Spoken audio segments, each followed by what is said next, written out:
Make Tab Radio your station of choice. Each weekday morning from 5:30 with the Sports Daily. We heard from the Gate Bar and Bistro there in that commercial, and David Short, of course, $49. We'll give him that a pump up last week. $49 if you haven't got your plans sorted for next week. Head along. Canopies. Yep. Food. Hot food. Live music. Yep. Band. Beer garden. Mystery bet. Yep. $49. All the Tab facilities that you could want. What's the forecast here tomorrow? I think there's a little bit of weather. There always is some weather. Yes. This is not the weather you want, though. Unless you're a duck.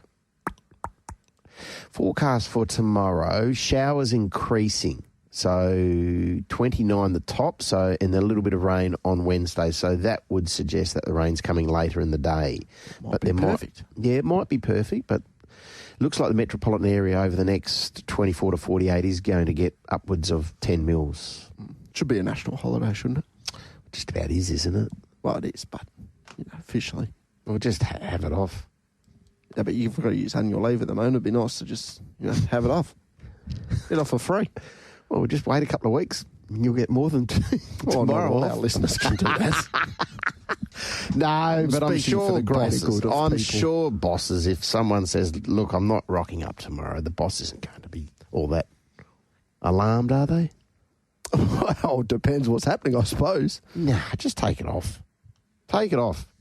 And then see what happens. Yeah. Run the gauntlet. All right. Take it off, and then if something happens, if you get some consequences off Wednesday, text in 0427 789 571. Send your boss's number in, and Diaz will give them a call. Yeah, leave it with me. Yep. That should and be he'll good. absolutely send it, of course. Here on TAB Radio for Melbourne Cup Day.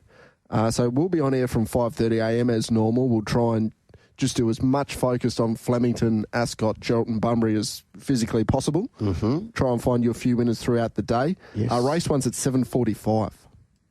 Flemington. 7:45. So we'll obviously bring you that. We might even bring you the lead up the mounting yard. So we won't have any guests between 7:30 and 8 o'clock. We'll bring you all the glitz and the glamour from Flemington. Mac will be in from 8. We'll do a preview of the Burgess Queen card. Yes. We'll try and get some participants in from Bunbury and Geraldton to try and find you some winners there. And then, of course, previews post 9 o'clock. Richie Bell will be calling the action at Bunbury, and Matt McDermott will be at Geraldton. Okay. So you can join us for the whole comprehensive coverage of Melbourne Cup Day here on TAB Radio in 2025. We'll try and bring you as much as possible. We'll, of course, catch up with Matt Welsh. We've spoken to him this morning. He's recording his podcast at the time he's usually on air with us, so we've pre-recorded that chat. We've got a tip from him. We'll also catch up with Kelvin McAvoy later in the program to try and get an update on half yours and to see how confident he is. It sounds like the weather's going to play nicely into half yours' hands. Well, just the 53 kilos as well, which might be significant if that track is genuinely testing, albeit no track in Australia drives better than Flemington. Exactly right. There's going to have to be a massive downpour to us even get close to a heavy track on race day. Yeah, there at Flemington because it's pretty good. All right, we'll keep moving with the Sports Daily. As the working week begins, it is time to reflect on what made the racing and sporting landscape over the weekend. Reflecting on the highs and lows of this racing and sporting nation. Master saying no, mate. And I'm sure he's going to bow an underarm delivery. This is possibly a little bit disappointing. Can the Swans do it? Simon!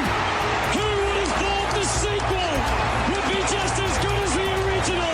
But a champion becomes a legend. McCartney never has won it. We go around the nation. Here's Aloisi for a place in the World Cup. For us. He's scored! Australia have got it!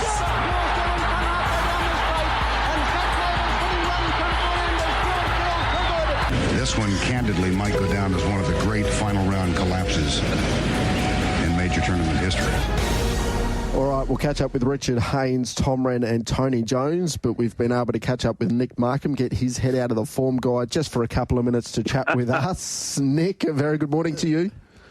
Morning, boys. Have you got a cup winner for me? Oh, we're trying to work through that this morning, Nick. It's tough. And adding a little bit of a wrinkle to it is this Melbourne weather and the forecast. It's pouring down there at the moment by reports, and it is meant to continue well into tomorrow. So now Now, Nick, I need to talk about the Kangaroos. And Jarvo, he's back. How funny was that? The arm around Cam Munster. It was brutal. God. The best thing was Cam Munster just oblivious. Like the guy afterwards, he was like, yeah, it was weird. He just wanted to ask, could he put his arm around me? And I just assumed it was some guy that might have had a package deal where he was allowed to come and meet the players. And, and then he wanted to stand in between me and Pat Carrigan. I said, no, you can't do that, but you can put your arm around me. It was like, of all the players who wouldn't be sus in the slightest when some random guy lobbed onto the field and wants to put his arm around him, it would be Cam Munster. So it was brilliant the way it all played out. It was so funny, like a little alarming that a random can just wander onto the field at a packed stadium and do that. But geez, it added a funny element to that test. He was on the field with the Indian cricket team, wasn't he, as well, a year or 18 months ago? Yeah, there was FA Cup soccer. There was an Indian Test match. There was an All Blacks test from memory. Yeah, he's got a good track record, Jarvo. He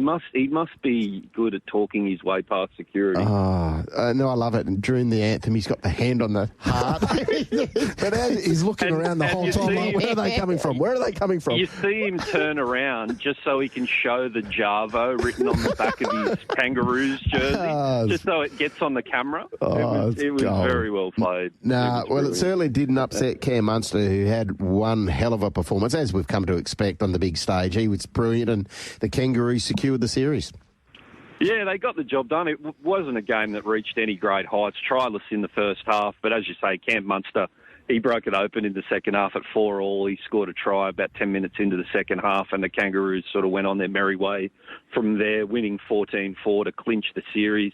Look, yeah, England were always up against it, but it wasn't the best performance from the Kangaroos. We certainly haven't seen them at their best in this series. It's hard for them to come off a long season, have a couple of weeks together and be really, really slick. But look, they did enough to get the job done, and you'd think they'll complete the 3-0 series sweep at Headingley next week.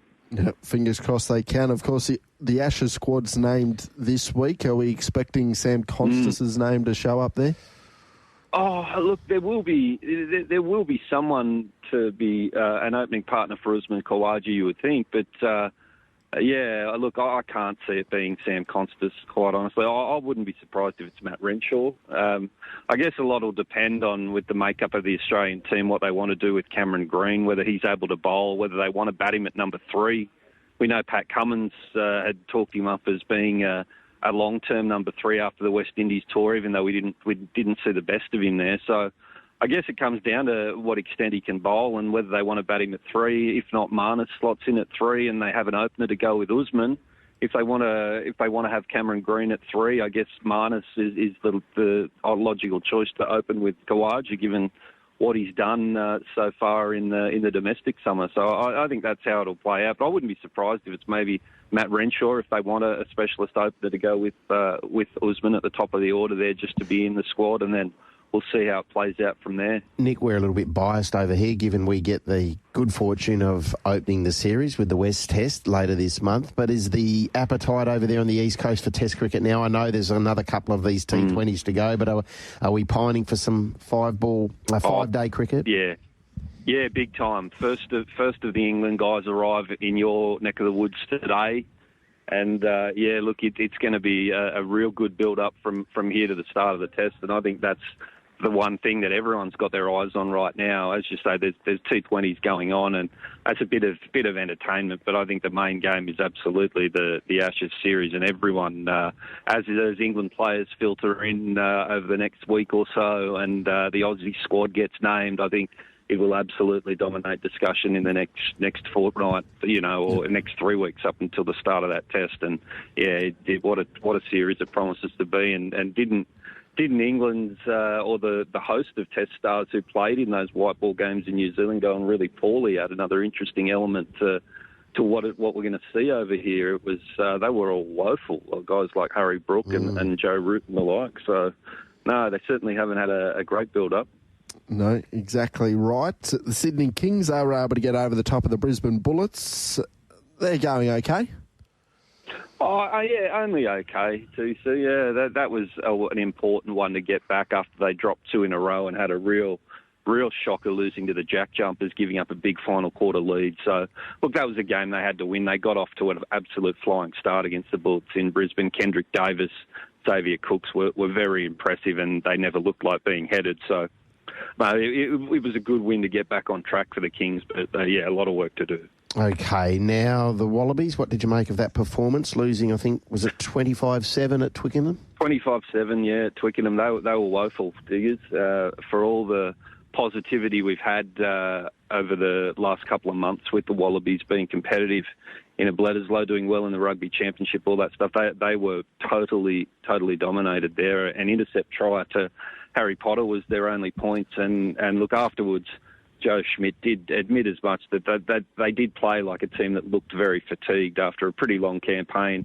Rugby Championship into the Bledisloe, then their trip over to Tokyo to start the spring tour to play against Japan, then on to Europe. So, yeah, look, they've got to really pick it up and improve. They've got Italy this week who can play a very tough brand of rugby union. So, yeah, look, very disappointing performance, and they'll want to bounce back hard this week against Italy for sure.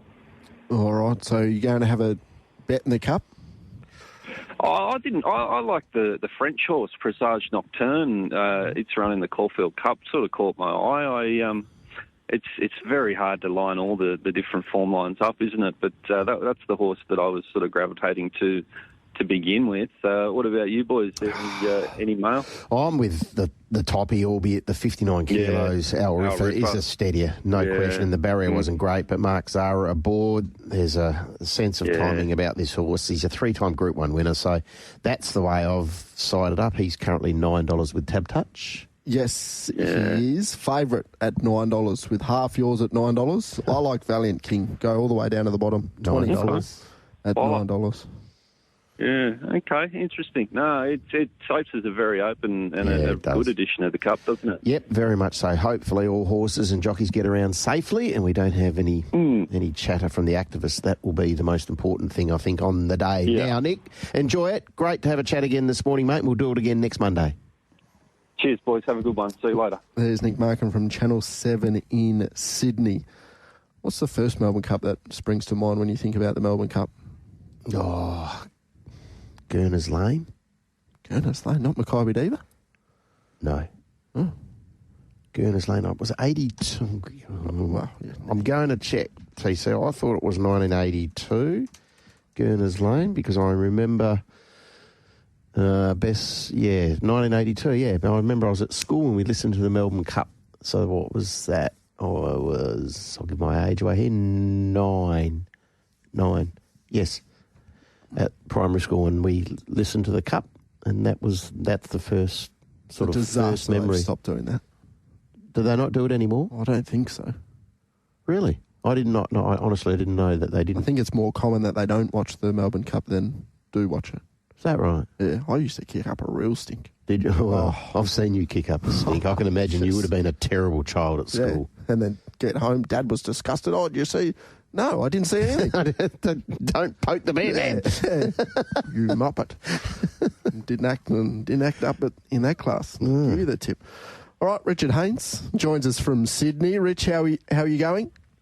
Yeah, good morning, guys. Good morning, listeners. Talking about the Melbourne Cup, I sort of agree with you fellas in that used to go home from school early to watch it. Yeah. And I don't know that any teachers turned the race on at school as such, but it was always my earliest memories. Probably, I think I drew Kiwi in a sweep as a kid, and I wanted to go home and watch the horse race. So yeah, and it's one of those things that it's one of those races that kids are introduced to very early when it comes to racing. It's the race they know, and it's it was usually just right on when school was finishing up for the day, and you'd try and watch it somewhere, get home in time. So now, Rich, were you down in Melbourne on Saturday? Still am in Melbourne. Still am. Yeah. How was Flemington? Down here through Thursday. It was great. As a race goer and a race lover, I hadn't been to Flemington for a number of years. I just thought it was a great day at the races. 80-odd thousand people spread out across Flemington, different places. And, yeah, the racing was fantastic. It was probably a bit of a favourites day from a bookmakers and tab point of view. I'm not sure where we're sitting as far as a Christmas party goes at the moment, but there's still 3 days left of the carnival. But, punters seemed to have a good day, and I just really enjoyed it, High-quality racing, good horses, track was great. Yeah, it was a really good day at the race. It doesn't matter, what state you're racing in or where your allegiances are. If you like your racing, Derby Day is fantastic. Yeah, absolutely. And typically this week, if you can't find a winner on Derby Day, then it makes for a very, very long week because the bookies typically, more often than not, are able to fight back in Cup Week. But Autumn Glow in the Golden Eagle up there at Randwick on Saturday. She, if she wasn't already a superstar, she certainly stamped herself as a superstar there on Saturday. Yeah, and quoting from James McDonald that she was never ever comfortable in that going, which riders thought was probably closer to a heavy track. It was a soft seventh throughout the day, but she's just a great mare. She's got an amazing stride on her, and she relaxes in the races beautifully. But yeah, for not being comfortable in a $10 million race, she just had to really tough it out because Sepples is a really good horse, and he made her work for it. But no, what do you say? She's as frightening in how good she is. What's her perfect distance? I've got no doubt, being by the autumn sun around this time next year, she'll be targeted at the Cox Plate over that that 2,040 metre journey. But she's just a great mare, great stride on her, just a proper athlete. Thought Sepples was fantastic and brave to run second. He went with her and he made her really work for it. Evaporate's a very, very good horse and ran into third. I was a bit of a Pinjarra Tower fan on the day. He sort of was back in the ruck there on the fence, and then he switched back. He sort of tried to come out, then he switched back to the rail again. I thought his run was very good. Linebacker, never really in the hunt. He sort of ran midfield, and in those same colours of Frank and Christine Cook, they had 3 runners in the race. Evaporate, Linebacker, and Medella ran out of her skin to be right there with Linebacker on the line. But they've all bumped into, I don't know if she's the next coming of Winks, I don't know, but let's just say it's the coming of an outstanding mare who is undefeated. Yeah, good on Arrowfield. They paid the big money for her as a yearling. Doesn't always work out. It mostly doesn't work out with those high price horses, but she's just a ripper. Simple as that. Yeah, she's very, very special. Just before we touch on Jimmy Starr's victory in the Russell Boarding, it was an arrogant one. No doubt you've spoken to people up in Sydney. Rich, how was the day received in saying the Golden Eagle moved from Rosehill to Randwick? Yeah, all I've heard, we had a couple of account managers for Tab looking after customers there on the day, and our suite was packed. They all wanted to be there, and it's going to be busy again tomorrow. Yeah, I think the thought in moving from Rosehill to Randwick, it hasn't affected the crowd one bit. It was a good day, lots of people around. Maybe a bit of average weather meant people didn't go to the races, but no, I think it was a well received day there at Randwick. What did you make of the Russell Boarding? Oh, look, he's thoroughly deserved Jimmy Starr. I mean, he was great. He was great in the Everest, moving into the Superstar and having to cover a bit of ground and wide, but I thought it was a fantastic ride by Ethan Brown. He just saved the ground back on the inside and produced him on what was probably a bit of a testing track at that time of the day. He was great. I know it's a consolation for $3 million, but he's a very good horse, and he handled the conditions. He's a really a real trier, and I thought he was fantastic. Lady Shenandoah was great in defeat. Her time's going to come. She's right there with the top sprinting horses in the country. So I suppose she goes for a little bit of a break now and see what she can do as she comes back. Marzu keeps on turning up in these races. Cold Crusher, well, I'd imagine he's getting set for races like the Gong and the Hunter in those races at big odds. He was fantastic in running fourth. Private Eye finished off pretty well. Thought the Japanese horse Strauss was okay as well. Briassa, just the wheels seemed to be spinning that bit with him, and he was probably a bit disappointing on face value. But Jimmy Starr, he's just a proper little racehorse. Another 1.7 million jumps in. Big day for Kieran Maher, of course, with a Derby winner amongst others as well. But A great ride by Ethan on a horse that handled the conditions, and he's just a really good racehorse. Who's winning the Melbourne Cup, Rich? Oh, I was as a city now, it's raining in Melbourne. It's a bit of a bludge of a day, to be fair. That track's going to be, if it keeps up like this all day, it's certainly going to be soft come tomorrow. I'm sort of fallen on One Smooth Operator. I don't know. I just like the way he's going. I think he's come back a stronger horse to Australia this time. So, I mean, it's probably an each way basis, but I thought One Smooth Operator would run very well. Willie Mullins with a Breeders' Cup winner over the weekend. Wouldn't be shocked if Absurd runs a sneaky race as well. I'm here in the offices of Tab this morning, and I met James Jordan for the first time, one of our analysts, and he's a really good fellow. We just got chatting horses, and he's a bit of a flatten the curve man. And all the tipsters and judges will have their thoughts. Lots of people tipping Valiant King, and our Riffer, of course, is the favourite. But I just thought that maybe One Smooth Operator could run very, very well. Open Cup, good Cup, lots of chances, that's for sure. Yep, absolutely. All right, enjoy the day, Rich. Thank you very much, and take your umbrella. That's right. I'm not leaving the office for a while, that's for sure. Thanks, Rich. There's Richard Haynes from Melbourne, but normally from Sydney, taking a look at that meeting up there at Randwick. He mentioned James Jordan. He's a very good judge. Excellent judge. The Sky coverage? He was on the Sky coverage. I'll tell you what, there was a fair bit of coverage to try and stay across. Sky, Channel 9. Yes. Racing.com as normal. Yes. I must admit, I just put it on Sky and just leave it there. To be fair, that way you can get all your races. I was on .com all day. Were you? Mm. Yeah. Wasn't that blocked off? Oh, you were on Channel 78, were you? As opposed to 529 or... Yeah, or whatever, just on the TV, free to air. TV, free to air, yeah, okay. Yep. Some of the camera angles annoy me, though. Oh, the aboves? Oh, yeah, and you don't down the really side. know where you are on the track, and you're coming around the corner, and Yep. just you get to Cup Week and you go to the Channel 7 producers as opposed to the Sky, I'd imagine, the Sky producers or the Racing.com producers, and you're just a little bit thrown out. Doesn't take much to throw me off, I must admit, but that threw me off a bit early on. Yeah. Well, you've got 3 more days to get through it and work on it. Oh, that's all right. Luckily, we made a little bit of money on the first day because, as I said, Cup days typically, more often than not, the bookies fight back.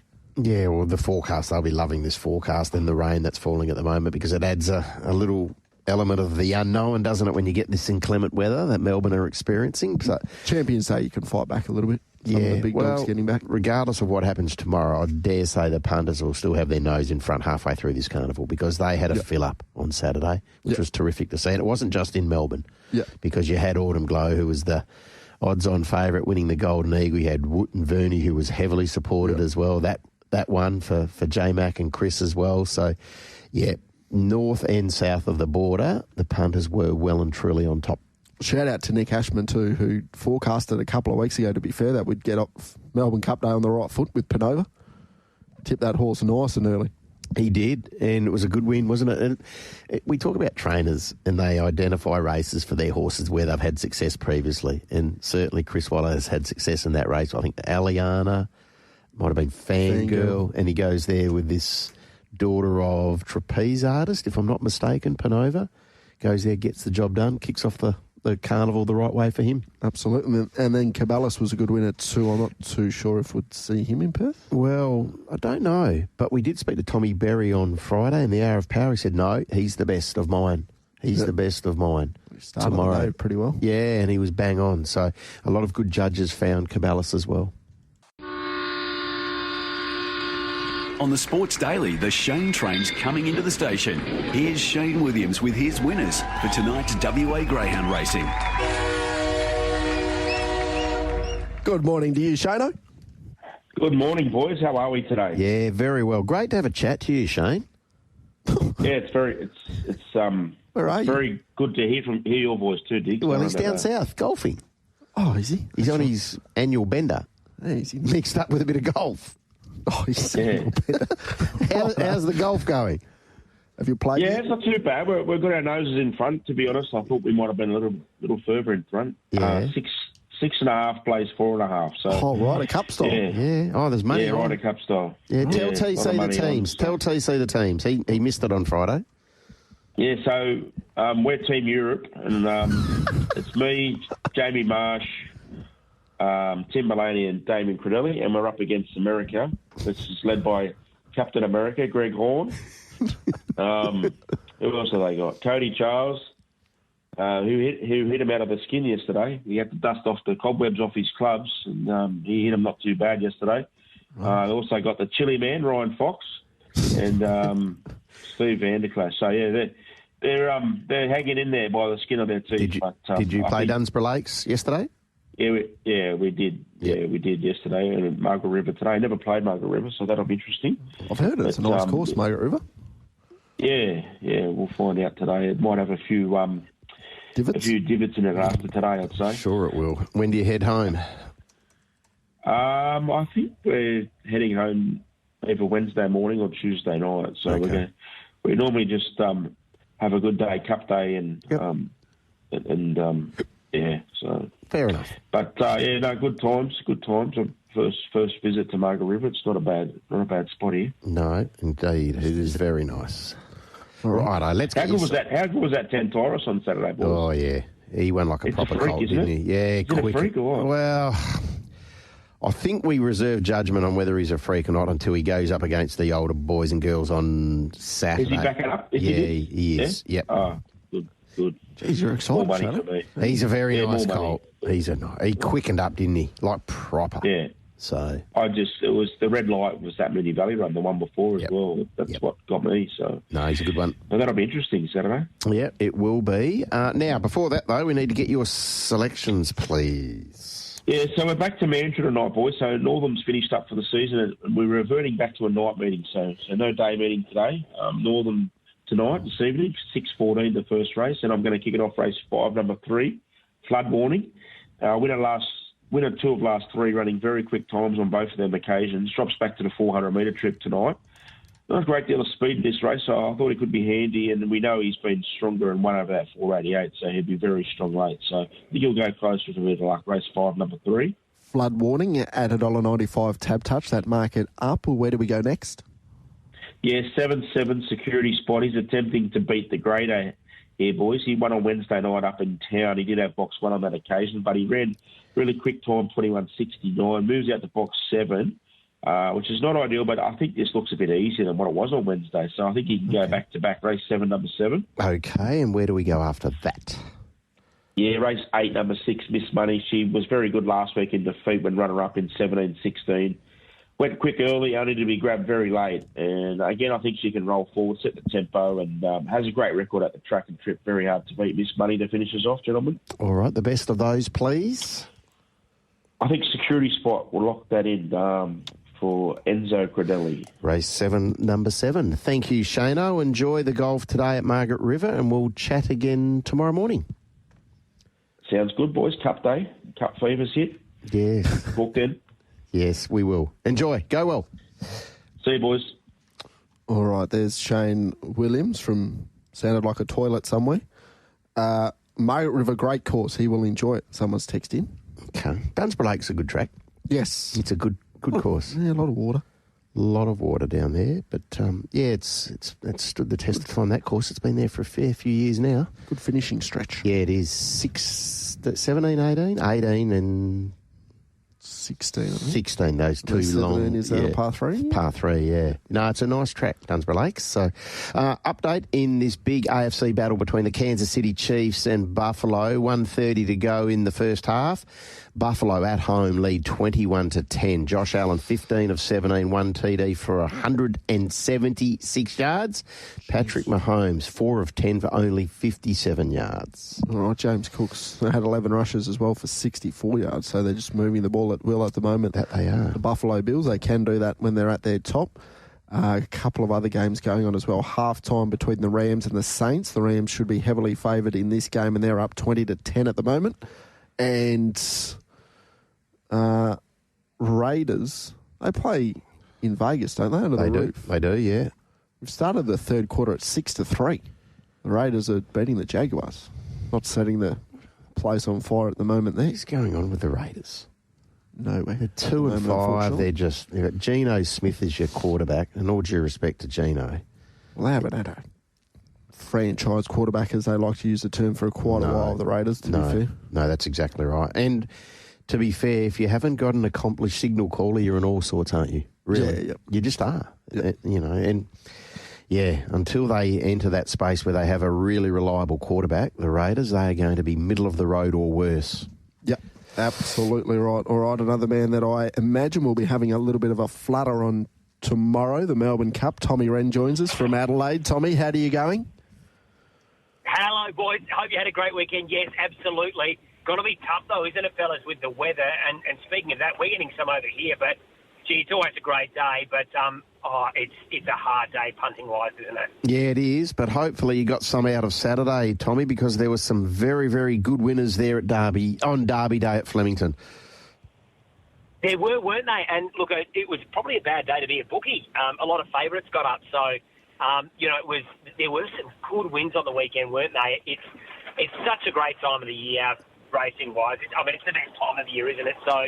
I loved it on Saturday. So a couple of cracking runs, and Observer in the Derby was obviously a standout. Pride of Jenny, despite a lot of the naysayers saying it couldn't be done. So loved what I saw on the weekend, and hoping for another great day again tomorrow. Yep, absolutely. We always feel a little bit sorry for the bookies, don't we, Tommy? Not, but moving on. Yeah, exactly. Back. Sport in South Australia. What's catching the attention at the moment? What's number one? Well, probably the Sixers, boys, as much as anything. I mean, we spoke last week about them needing to close out games better. I didn't think they were brilliant yesterday in that space, but they got it done. They found a way. It was an important result for them to beat Illawarra and bounce back. They've got to protect that home court. 6-2, really solid start to the season. Big week coming up. They're away against New Zealand, and then they're home against Perth. I just cannot wait for that game with Cotton. I wish it was in Perth, the first time they play, but nonetheless, I think there'll be a bit of feeling there on Sunday.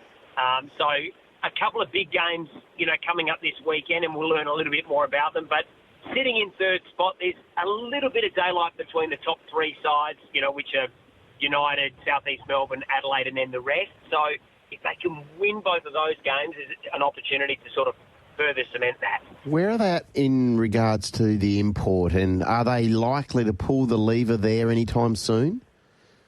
I keep expecting it to happen. I do think it will still happen, Diggers. I think if they really want to... Look, they've got to contend regardless because, as you know, they've got Bryce Cotton, who's the league's best player. But I think they do need some support there. I was encouraged by DJ Vasiljevic yesterday. I thought he was better.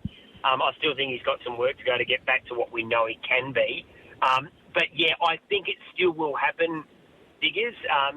Timeline, not as certain, but maybe a month or so.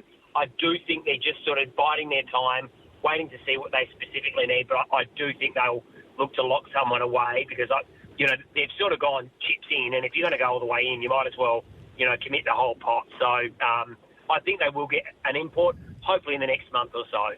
Yeah, cricket-wise, South Australia were over here last week, and they probably did a good job to get a draw against WA. Tommy, is that fair? Yeah, I think so. Your boys totally outplayed them for the first day and a half, and then they did pretty well to get back into it from there. Nice to see Nathan McSweeney make some runs. I think it's too late for him to be any chance of getting back. He needed those. Since he's been dropped from the Ashes side, he's really struggled. Whether that's a bit of a hangover of being dropped from the national side, maybe. But that was encouraging to see him get a century, so that was good. They didn't lose, so better, but it's a long way back from here. They haven't won from their first three games. They're going to have to, find a way to get some points to really challenge again for the title this season. But they're playing okay without playing brilliantly. Brendan Doggett's the one. He I think, deserves to be in the squad. I don't think he'll play in the first test, but I think he's definitely probably the next cab off the rank. I know we've still got a couple of T20 games against India to go, Tommy, but it just feels like now, whether it's because we've ticked over into November or not, it just feels like it's Test cricket season, doesn't it? Oh, no doubt. Yeah, look, it's always nice to see Australia play, but I haven't watched much of it, to be brutally honest. And I know that sounds bad, but I think we are just all waiting for the real stuff, aren't we, so to speak? And that's all due respect to T20s. We love watching it, and it's a bit of entertainment, but whenever an Ashes series comes around, that takes total precedence. So I reckon it's all about that now, Diggers. I'm 100% with you. I can't wait for it. First test in Perth. Just hope we get good conditions, nice, fast, hard, bouncy wicket over there, and, bring it on. It should be sensational.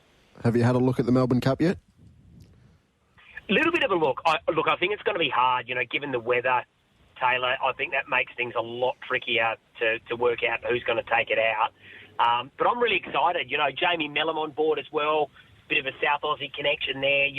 Be a bit of history as well. Second ever woman. Feels like she's riding a bit better in the last month or so. We know she's a gun, but probably hasn't had the best 6 months or so to her own lofty standards before that. Would love to see her take it out, but I think it is every year, isn't it? It's wide open, and particularly with the weather, it's going to be hard to pick a winner. Yeah, absolutely. Well, because normally it's really easy, Tommy, isn't it? Find the winner of the Melbourne Cup. I can count on one hand how many times I've got it, and it's so hard to get it right, isn't it, on Cup Day? And you boys are probably like me. You get texts from a lot of friends that have a punt once a year, and then you know that they're going to abuse you if you don't give them the top three runners. So it's such a hard day. Yeah, it is. I like to send out a different tip to everyone that texts, Tommy, so at least you land one somewhere, you hope. It's not only the A and B set, it's the D set. So you have some of that. Yeah, exactly. Broken clock twice a day, isn't it? Yeah, exactly. All right, Tommy, thank you very much. Send a text in tomorrow with your tip. Absolutely, boys, I will do, and happy punting. Let's get one. There we go. There's Tommy Rehn from Channel 9 in Adelaide. So they probably are the talk of the town at the moment, the Adelaide 36ers. Oh, they talk of the NBL because, Melbourne, they're playing extremely good basketball, but they're sort of always up around that top echelon. But it's been a while since the Adelaide 36ers have been spoken about as a contender. And it's a good roster. He mentioned DJ Vasiljevic. You've got Humphreys, clearly, and Bryce Cotton. Anytime you could put Bryce Cotton, who's sitting at the foot of the NBL ladder at the moment? Cairns. Well, they've got Jack McVeigh, so they were able to get a win on the weekend, weren't they? But you could put Bryce Cotton in any side in the NBL, and that side becomes a legitimate threat. Yep. That's the measure of the man. Yep. Absolutely. And just a quick update as well, the World Driving Championship, that kicks off again, continues, I should say. Yep. Today, Gary Hall Jr. finished day one on top of the leaderboard. Had a good day there in New Zealand. Yes. Had an excellent day there. So, as you'd expect, which is great. So, hopefully, Gary can continue that. Absolutely. So, 8:20 heat 4 this morning, WA time. 8:20. 8:20. Okay. We'll keep an eye on that. TJ from Channel 9 in Melbourne, not too far away. Of course, Channel 9 were dominating the coverage there from the Melbourne Cup Carnival. Derby Day kicks it off, and then TJ will be on track. Hopefully the weather's nice and kind, but as we've heard from a couple of people this morning, it doesn't look like it's going to be that way. TJ, a very good morning to you. Yes, good morning. It's very, very wet here in Melbourne town today. But there is a bit of good news, and that is the fact that most of the rain will move through today. There'll still be some hanging around tomorrow, but the modelling suggests that it might come a little later in the day, which, might coincide with the race itself, but maybe it's not going to be as horrendous as what we're expecting it to be, or as what we're being told it will be. How was Saturday? It looked fantastic. Yeah, weather-wise it was great, and result-wise it was great. I thought the two highlights for me were Mark Zahra. What an amazing effort to string together 4 wins in a row, and 2 of those are the Group 1s. And then, of course, Pride of Jenny. I spoke with Kieran Maher in the mounting yard after that, and he was so emotional. And you can't help but understand why, because that was just guts and courage personified from that horse, wasn't it? Certainly was. Yeah, it certainly was. And look, what we, I think, lose sight of with Pride of Jenny is and you sense it through the TV, TJ, and it will be fascinated to get your view, but she carries so much, I think, of punters' money and their eyeballs because of her racing pattern. Like any race she's in, it just seems to be one which generates a great deal of discussion and debate. Well, that's right. And how many times did we think she was going to be retired, and just keeps coming back for more? And I think any horse that you see who can sort of, get out as far as what she has. I mean, do you remember Vo Rogue? I mean, he was freakish. And then you think of someone like Pride of Jenny, what we saw transpire at Flemington on Saturday, and you think it's just fantastic. And I know Matt Hill was saying, she was tiring towards the finish line, but she still won by a country mile. It was just magnificent, and the roar of the crowd was something to behold. And you talk about the fact that she carries a fair bit of money. I think even people that were backing against her were still just blown away by her and couldn't help but cheer and applaud as she came back to scale. Yeah, watching races, it's just something you don't see all that often, TJ, so I think that's maybe why we love watching that sort of thing with Pride of Jenny out in front. We spoke on this program last week with Jamie Lovett from Australian Bloodstock, and he was really positive about the feeling around racing there in Melbourne at the moment. Did you feel that on Saturday? Yeah, absolutely. But I've felt that for a while. So I don't think, it's a... In fact, I was doing an interview with another radio station in Perth on Saturday after the races, and there was a suggestion about, there's a real rejuvenation, this renaissance, if you like, of racing.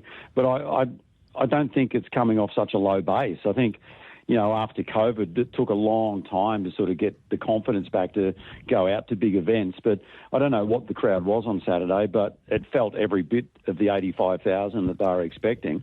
And the weather played its part. Everyone played its part. You still get the odd moron that wants to just make a pest of him or herself. Yep. And, we saw that, but it was few and far between. And now we just set our sights on Tuesday, and I think it's going to be pretty special. I see that, Gay Waterhouse has come out saying that we should reinstate the Melbourne Cup parade through the streets of the city, and I couldn't agree with her more.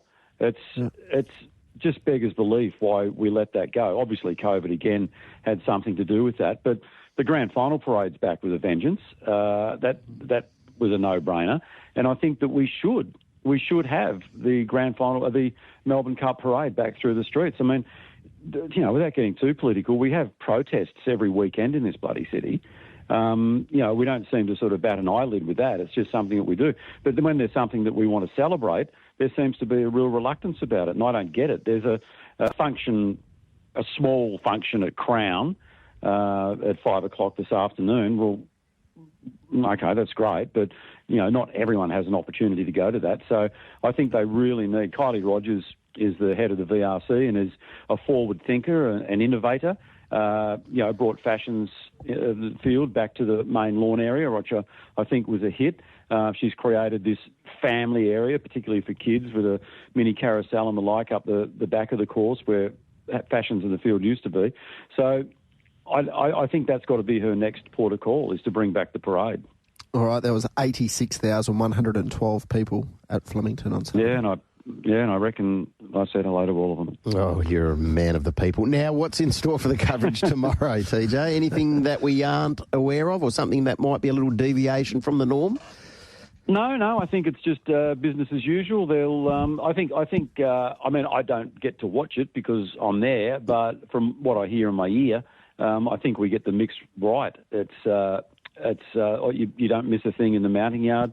You don't miss a thing on the track. Billy Slater was at his usual best. And you also get your fill of the fashion and what have you around the marquees. So, no, I think it'll be pretty much the same. It's a long day. It's 10 races. And, trying to pick a winner in the Melbourne Cup, as you guys know far better than I, is near impossible because it's such an open field. But I tend to think, and correct me if I'm wrong, this weather is just going to, sort of whittle down the opportunities and whittle down the contenders. So the more I look at it, the more I think the McAvoys are just high-fiving each other with half yours. But Valiant King is another one who's just going to relish these conditions. Yep, absolutely. I think a lot of the top chances, TJ, don't mind a little bit of give in the track, so that's probably a good thing. But as you said, maybe one of those blowout results might not be possible with the soft track. So you don't have a tip for us, or...? Well, look, I like Valiant King. The run at Caulfield was pretty impressive, wasn't it? Sort of coming so far back and then finishing third. So that's a pretty good pointer. Midfield, last year's Melbourne Cup. Look, if you were to press me for one, I'd say it's either Half Yours or Valiant King. I'd love to see Half Yours win it because the McAvoys are just a class act. Yeah, it would be a great story. Looking forward to it, though. It will be a wonderful day there at Flemington. Enjoy it, TJ. Thank you so much for your time, mate. See you guys. There's TJ from Channel 9 in Melbourne. And of course, we'll be on the coverage from Flemington tomorrow morning on Channel 9 WA time. All right, we'll head out to a break, the news, and then back on the Sports Daily after 7 o'clock. Make Tab Radio your station of choice. Each weekday morning from 5:30 with the Sports Daily. Welcome back to the Sports Daily. Taylor Cortland and Digby Beecham with you. We'll catch up with Matt Welsh from betsy.com.au very, very shortly. We'll get through some text messages. And, of course, you are taking on Oli Cownie today with his best bet there at Pinjarra. His preview at about 8:45 this morning. Andy and Jimmy took out, I can't remember which one did which now. One did beat the tipsters last week and then won the tipping comp over the weekend. All right, well done. Congratulations. I think Tab Touch voucher. Might have been Andy was able to win over the weekend. Found a couple of nice priced winners, Pride of Jenny being one of them. Okay. So we will do that again on Champions Day. Mix text in on the Retrovision text line. Any 4 more tips heading into Ascot tomorrow? Still working through that. Bit going on, so we'll have some tomorrow and try and find some at Gerald and some at Bunbury. For sure. Exactly right. We'll catch up with Ben Ascari too, hopefully from the track tomorrow morning. Get an update on the weather, what's going on for the Melbourne Cup as well. Get his tips. I'm sure before now in the race jumps we'll have a hell of a lot of tips. I'm sure the boys on drive will get a couple as well, so try and work through all that. Patter's also texted in, so he was pretty happy that he was able to get $18 about Elite Bow. So he had Autumn Glow into Joker's Grin, Cosmic Crusader and Elite Bow. Oh, well, Cosmic Crusader, yeah, okay, so he was done before the Asian Bow. So he said my multi went balls up. Mm-hmm. Mark from Vic Park, he's pretty happy with what happened on Saturday. He had a good day on the punt, but he said he hates the overhead viewing during the race. It's good at the start and the finish if a protest, but other than that. Or maybe there'll be a bit of feedback going to the broadcaster with that, or if that's going to be a staple, we'll have to wait and see for the rest of the week. You just need to work out where you are on the track because, you know, they're at Flemington, you turn for 800 metres. Yeah, exactly right. Exactly right. And you probably do get an appreciation of that when you see a horse 3 wide or 4 wide making their run sort of around that sweeping corner. You think, oh, geez, that's a tough ask on the horse, isn't it? More so than when you see him front on, when you've got that above vision. It's like, geez, that horse is working. Because I was thinking about it when I was watching it, and my initial reaction was, geez, I hate this view, but then sort of the more you think about it, is it just because it's different to what you're used to? And that's why you don't like it? Yeah, possibly. But it'll be great once, you know, someone makes a good run through the middle of them, and then you're able to see that from the overhead. That's always good. Snoz is texting. Great to see some of our top trainers having multiple starters at Bunbury tomorrow. Grant, Alana, Ryan Hill, Darren McAuliffe, Trevor Andrews, Brett Pope, Michael Grantham. You can't find a race for your horse tomorrow here in WA, you're struggling. Exactly. And Petal from Morley's also made the case, any reason Clint is at Bunbury and not Ascot tomorrow? Cerise and White. They have no runners at Ascot? I'm not sure, but he was going to Bunbury a long way out, Clint. All right.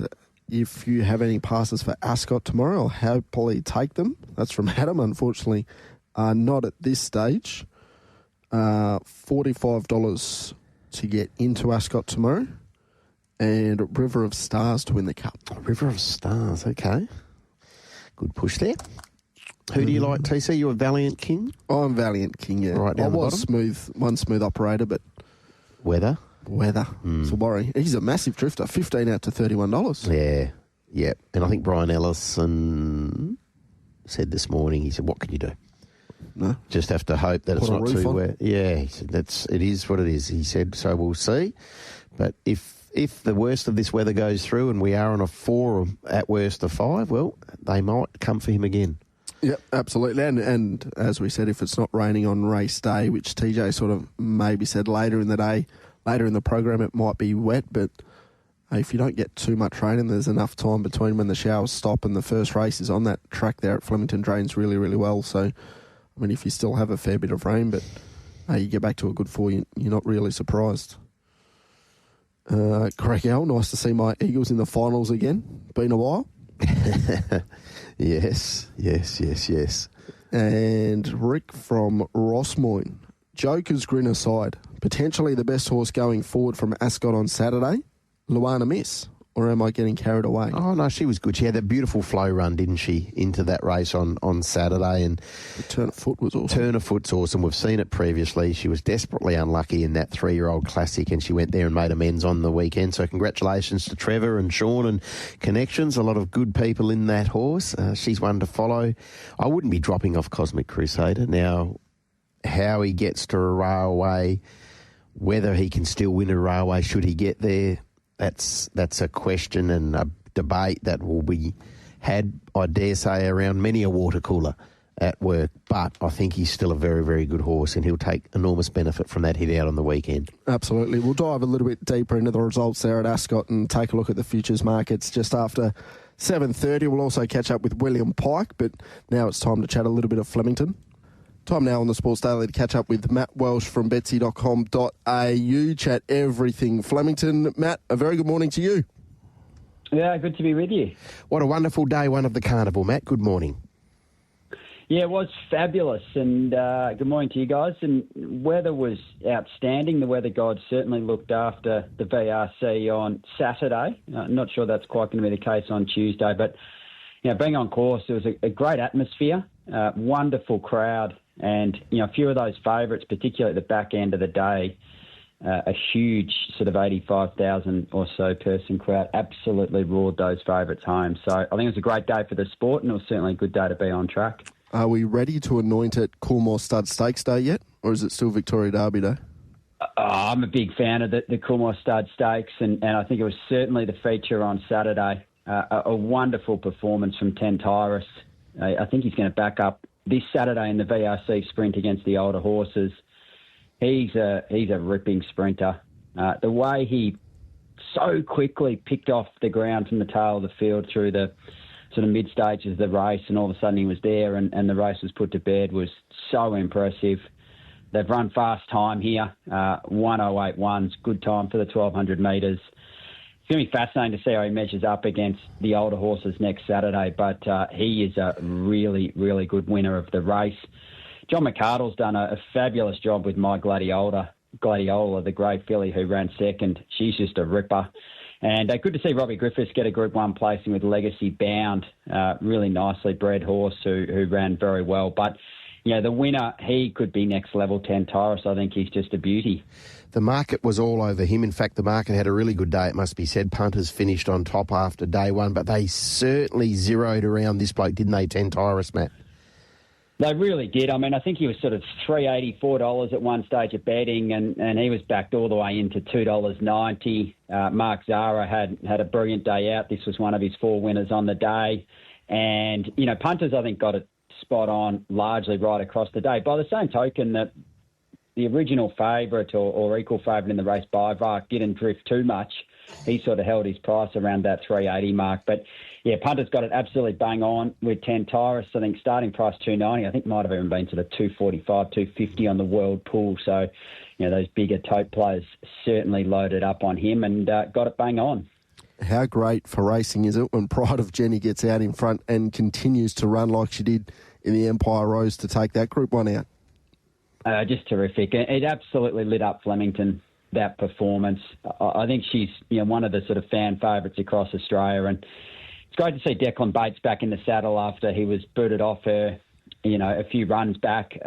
He's really made this mare. He's the one who employed the daring tactics that made her what she was, and she was at an absolute brilliant best on Saturday. Just when you think it could be time for her to head to the paddock, she turns in a blistering performance like that. I think that the Beaten Brigade let her get away too far by the 800-metre mark. I mean, she was going quick to the 800, but she wasn't going at a blistering tempo. So for the balance of the field to be sort of 7 or 8 lengths off her, I thought was a big mistake. But by the same token, had they been a bit closer, I still don't think they would have beaten her. She ramped the tempo up from the 800-metre mark to the 400-metre mark, and the race was all over by the time they got into the straight. So, one of just a phenomenal performance. I think her best performance since that Queen Elizabeth win. It was great to see her back. Like Lucy ran well into second, but, it was a fairly moot point behind the winner. She was just so good. And, again, it looks like she's going to back up on Saturday on Champions Day. So that'll be fantastic for racing there next weekend. Matt, we've been crying out for a really good colt to win the Derby. Have we got one now in Observer? Look, I think he's a good colt. I'm not convinced he's a 2,500 metre horse. I think ultimately he'll be a mile or 2,000 metre horse. But I do think he's a good colt. They handed the race really to Mark Zahra here. He was allowed to do as he pleased out in front. And, I think the length margin probably belies the fact that he's not necessarily a stayer. But, he was very good. He defied a bit of a drift late. He ended up starting $3 around that $3 mark on the exchange. I think he got out to $2.50, $2.60 in some fixed odds circles. So, but no, he's clearly a very good colt. I thought he should have won the Caulfield Guineas a couple of starts back, and he'll be a very good horse in the autumn. And then once he gets into his open age year, I think he'll certainly measure up. I think Dill Done Fast is a really nice stayer for Matt Kamani. Matt's desperate to win a Derby. He ran third with Dill Done Fast here. I think he's one who'll be very competitive in the Derbies in the autumn, the Sydney Derby and races like the Adelaide or the SA Derby and also the Queensland Derby. So he ran really well. But yeah, there's no doubt he's a very good colt to answer your question. I just think he'll probably be more a miler, maybe 2,000 metre horse as his career unfolds. Was there one horse in that Derby where you thought might be able to put some pressure into the race, whether it going forward at the start or maybe making a mid-race move? Well, yeah, I mean, I thought there's a few horses. I thought Dill Done Fast might be a little bit more forward in the run even and put a bit more pressure on. But I think, with these horses so lightly raced, the temptation really is to just try and get them to relax early and get them to see out the 2,500 metres, more so than taking on the short price favourite out in front. So I just think, to be honest, I think that the winner had too much ability on them no matter what. And if something went and took it on, it's probably only going to undo itself. So to answer your question, I just think that tactical speed that Observer has places him in such good stead that it probably scared his rivals away on race day. So the Derby was a little bit of a one-act affair. Are we thinking going towards Thursday and out of the Wakeful that the Oaks might be pretty similar? Oh, I'm not so sold on that. I mean, get a good feeling. She was a short price favourite. She took out the Wakeful and she did so comfortably. I mean, the one and a quarter length margin that she ended up winning by, she probably had a bit more up her sleeve. But, gee, it was a good training performance from Thomas Carberry with Strictly Business, who ran second. She hit the line really well. She'd won a maiden at Ballarat just 8 days earlier, and this was her third start, going from 1,400 to 2,000. She's now $5 for an Oaks next Thursday, so it'd be quite something for Thomas to win it with his small team at Ballarat. I think those two stand out. It's certainly not a strong dart, that Oaks at all. Those two are now sort of odds on and $5, and they dominate betting from Spicy Lou. So, yeah, I think one of the two will win. But, gee, it'd be some story if Thomas was able to knock off Danny O'Brien with Strictly Business. Did the Melbourne Cup barrier draw on Saturday night change your thinking, Matt? Oh, it certainly has to influence thinking. I mean, I think the bigger thing looking ahead to Tuesday is just how much rain we're going to get. Looking out my study window at the moment, it's bucketing and has been most of the morning. So I think we're certainly going to get plenty of rain on Monday. But as we know with Flemington, it's such a good drying track that unless you get rain probably during race day, I'd be working off sort of a soft 5, soft 6. But if we get that rain on race day, then could really chop out and you get into the heavy range. And doing the form for the Cup over the last couple of days, the difference in a soft 5 to a maybe a heavy 8 is just going to have a huge bearing on who wins the race. And I think more important than the barrier draw. But I think the winners out of the draw were horses like Presage Nocturne. Half Yours, I think, has drawn a really good gate for him. He's going to get a soft run in the race. And then probably those who I thought were disadvantaged. I think Maidan's probably the big loser out in gate 22. He's a horse who he jumps the gates okay. And I think from a gate 5 to 10 he could have settled midfield, but James McDonald's going to have to be at his brilliant best to get him home from gate 22. But, look, really looking forward to the race. I've favoured the Caulfield Cup form leading in. I think Presage Nocturne and River of Stars are the two horses that I'm keenest on. I think Presage Nocturne will handle the sting out of the ground. Stepped at 3,200 metres, ideal. I thought he was terrific in that Caulfield Cup. And River of Stars, you look at all the on-paces in that Caulfield Cup, they all dropped out and were nowhere near the finish. He stuck on brilliantly. Again, I think she stuck on brilliantly, I should say. I think 3,200 metres suits her. Sting out of the ground, no issue. And then the best roughie in the race, I thought, was Torrenzino. Celine Gaudreau having her first ride in a Melbourne Cup. I think he'll push forward and be in it a long way. So they were the horses I was working around and happy to have something on. You know, Valiant King, Half Yours, Al Ripper, they've all got terrific hopes. And there's been a big go on Flatten the Curb at odds in the last sort of 72 hours as well. So it's set to be a great betting race. Presage Nocturne and River of Stars, the two I had on top. Just one more before we let you go, Matt. One smooth operator. This rain probably doesn't help him. I think we were looking at the market on Tab Touch, he was around $15, and now we get in this morning, he's north of $30. So is that probably the one reason why? Yeah, I suspect so. He's terrific there in that Moonee Valley Gold Cup. Obviously went around and ran sort of midfield in last year's Melbourne Cup, so needs to improve on that performance. The rain certainly not going to necessarily help him. He certainly would prefer firmer ground, one smooth operator. But drawn a good gate. Harry Coffey won last year's Caulfield Cup. It'd be fantastic to see him claim a Melbourne Cup. Matt, enjoy Cup Day. Thank you so much for your time this morning. No worries. Hopefully this rain stops and you guys have a good day. There's Matt Welsh, as we said, from betsy.com.au. Question without notice, Diggers. You've got a horse going to Melbourne Cup Day tomorrow. You've got the chance to have Mark Zahra ride or James McDonald. Which way are you going? Mark Zahra. Right here, right now. I think he's the best rider in Australia. He's flying, and that's not just off the back of what he did on... That's the full spring. Yeah, the full spring. And the one thing with Mark is he's a heavyweight jockey, and much like James, he basically says, this is the weight I can ride. And unless it's a very special occasion, I'm not going to bust a boil to ride below that weight.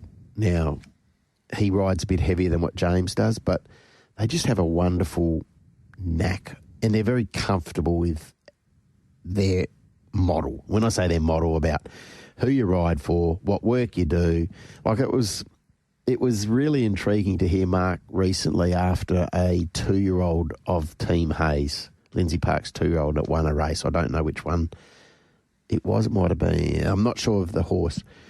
And Mark basically said, I don't normally ride 2-year-olds this stage of the season, but when it's the Hayes boys, you pick up the phone, or when they ring, you pick up the phone. And I thought, well, that shows you how he's travelling, Mark Zahra. He's going that well with a big picture in mind throughout the spring that, I don't know, I won't be riding a juvenile without race experience, thanks very much. But when it comes out of a proven yard like the Hayes boys, he says, okay, I will. Yeah. And that was some sort of a day on Saturday, wasn't it? And look, to be fair, we've seen J-Mac have those sort of days in Melbourne throughout this time of year, but boy, oh boy, back-to-back Group 1s like that. Racing and sports, going back 9 rides for Mark Zahra. So he ran second in a Group 2 on Clabell at Moonee Valley. So his last 3 rides at Moonee Valley, and then Observer, obviously won. Buckaroo, missed the Cox Plate by a nostril. Yes. And then Saturday, Flemington. Bazasto's run 3rd. Get a Good Feeling, winner. Warney, winner. Tentyrus, winner. Observer, winner. Like a Lucy, 2nd in a Group 1. Yeah. That's his last 9 rides. He hasn't missed the top 3. Stunning. And I think you could do the maths there if you went through it and work out the 5% and what he would have earned over the course of those 9 or 10 rides. It'd be pushing past, it'd be up past $250,000, I would have thought. So season 2025-26, Mark Zahra, 33 winners, striking at 24%. He's ridden 38 place getters, striking at 51% overall. The place. What about his... That's from 137 rides, prize money, just over $8 million already. What about J-Mac? Given he's won a Cox Plate and a Golden Eagle in the space of 7 days, TC. Oh. I'm just going to have a look here, New South Wales jockeys. James McDonald, $12,902,000 is his prize money that he's won. And he's going at 27.8% overall. Metro, he's going at 25.2%. He's ridden 34 Metro winners already this season, J-Mac. Like, talk about having a high bar when we sit here and we assess James McDonald. Well, I'm not even sure if that's calculated the Golden Eagle just yet, because on Racing and Sports really? it's got him 17.6 million in prize money for the 25-26 season. Chris Waller, prize money. This is the Racing Australia site.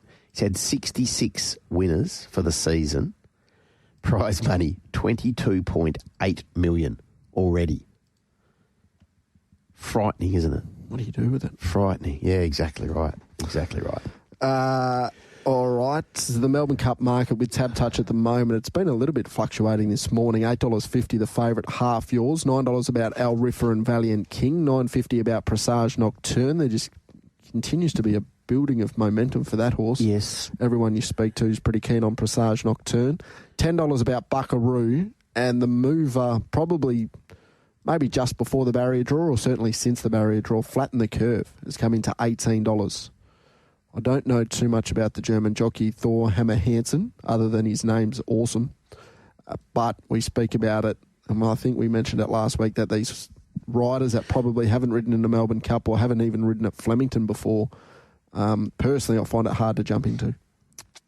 Yeah, I understand the sentiment, but there's no doubt have been plenty of other jockeys who have come here and gone bang. Yeah, for sure. Straight away. So, look, what you want to be able to do, I dare say for your jockeys, just get your horse into a beautiful rhythm, have a nice flowing, unimpeded run. There'll be plenty of time for you to make your move. If your horse is good enough, if the horse handles the conditions, should they be wet tomorrow, just get your horse into the best part of the track, follow the right animal, and, good Lord willing, you win the race. Yeah, fingers crossed. Yeah. How many Melbourne Cup winners have you backed, do you reckon?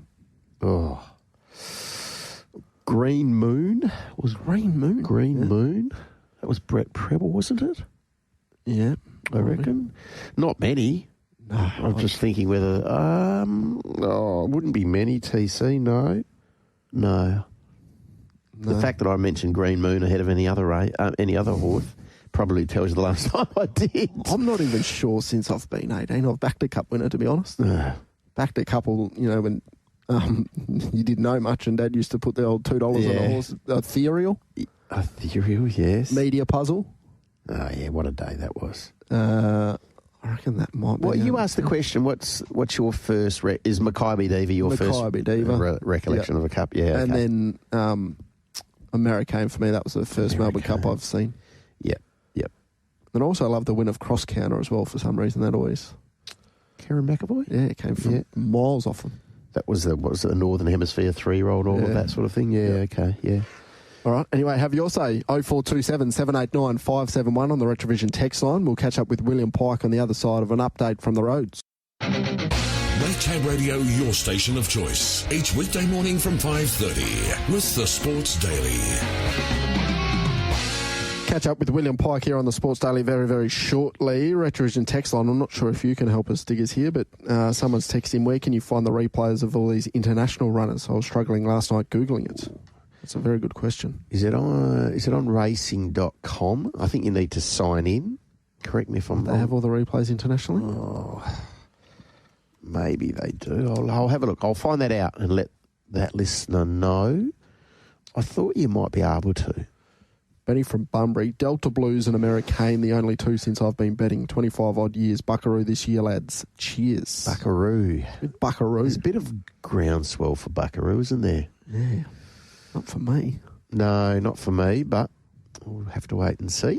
Plenty of others texting your memories of the Melbourne Cup, and maybe if you have a tip already this year, of course, we'll be on air from 5:30 tomorrow morning as well, so you can save it until then if you'd like. 0427 789 571.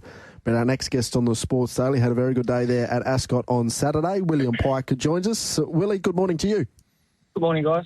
How are you? Very well, Will. Great to have a chat to you. Thanks for your time. Was it relief or was it joy after Watch Me Rock booked his berth in the Railway Stakes with that win on Saturday? No, definitely joy. Obviously, he was quite unlucky the first up, and it was joy. Getting through, and getting the job done. It was good. What sort of run did you get in the race? I had a pretty nice run, but it did get sort of squishy around the bend when we compacted a bit. We had to let down pretty hard for a sort of 50 metres rounding the bend. We really had to scamper to hold our position. And then after that, it was pretty good. It panned out really well. Come through and we're able to peel out to the clear. And he's not used to daylight after first up. He got it on the weekend. Did you go into that race on the weekend, Will, mindful that you didn't want to be snagged away down low, which it looked like you perhaps could have been? No, normally I would, on the top right, I'd always find the fence even when I probably shouldn't. So, no, I'm all right. I always try to win the race in the second half, not the first half. It's normally served me well, so not really. I was okay with it. What sort of improvement did you feel the horse made from first up to second up? And then also, do you think there's still some improvement going towards the railway? I don't know if he necessarily improved or not. I don't know what was under the hood. I never got to let him go. But look, I think just in general, his maturity, the ability's always been there. We've always been looking forward to when he matured, and the maturity's there. He's handling himself well in the mounting yard. Behind the barriers, he's handling himself well. So, the ability is, as I said, has always been there. Just the maturity's coming with it, and at the right time too. Okay, so you factor in the horse's strike rate, which we know is outstanding, your record in the race and your standing in the game clearly at a ridiculously high level. Grant Milana, grand final trainers. Does he profile like an animal that can deliver you another railway stakes? Yeah, definitely. Suppose it remains to be seen how many points and whether he gets in off the minimum now after winning that race, which is, it's always generally been a low, you want to be in the low weight range to win the race. That's where most of my success has been, and it's a recipe that's worked. So it depends on who's nominated, who's going there. Yep. But I like him. He definitely profiles well for the race. He's versatile. He could probably sit a couple of pairs further back and still finish well. But at the same time, if he draws a Pie Alley again, there's no reason why he can't box seat. So I like the way he profiles for the race.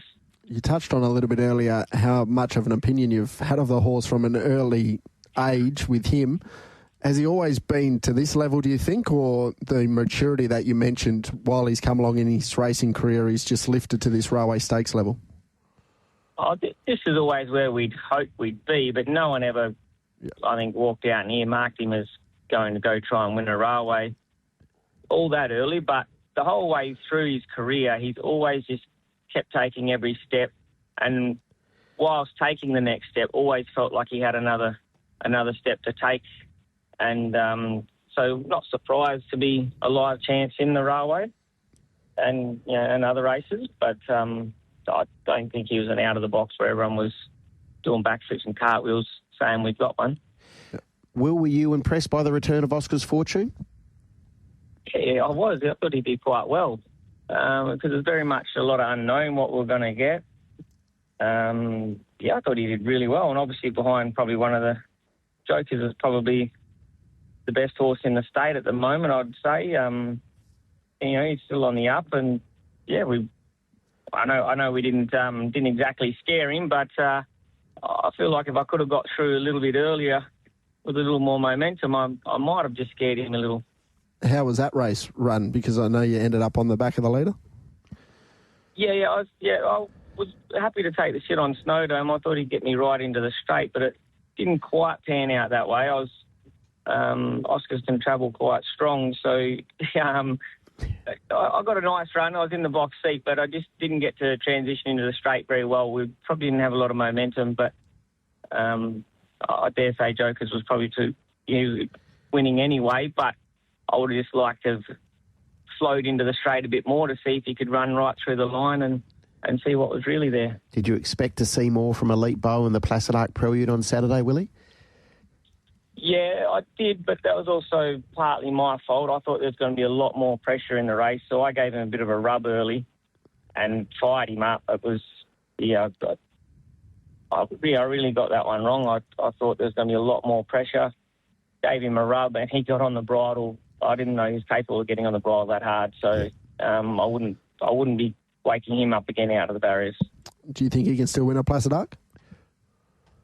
Yeah, I know he's better. I definitely know he's better than that.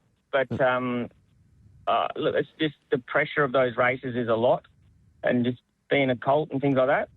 Yeah. I would love to. I think now that that's happened, it's the perfect time to go right.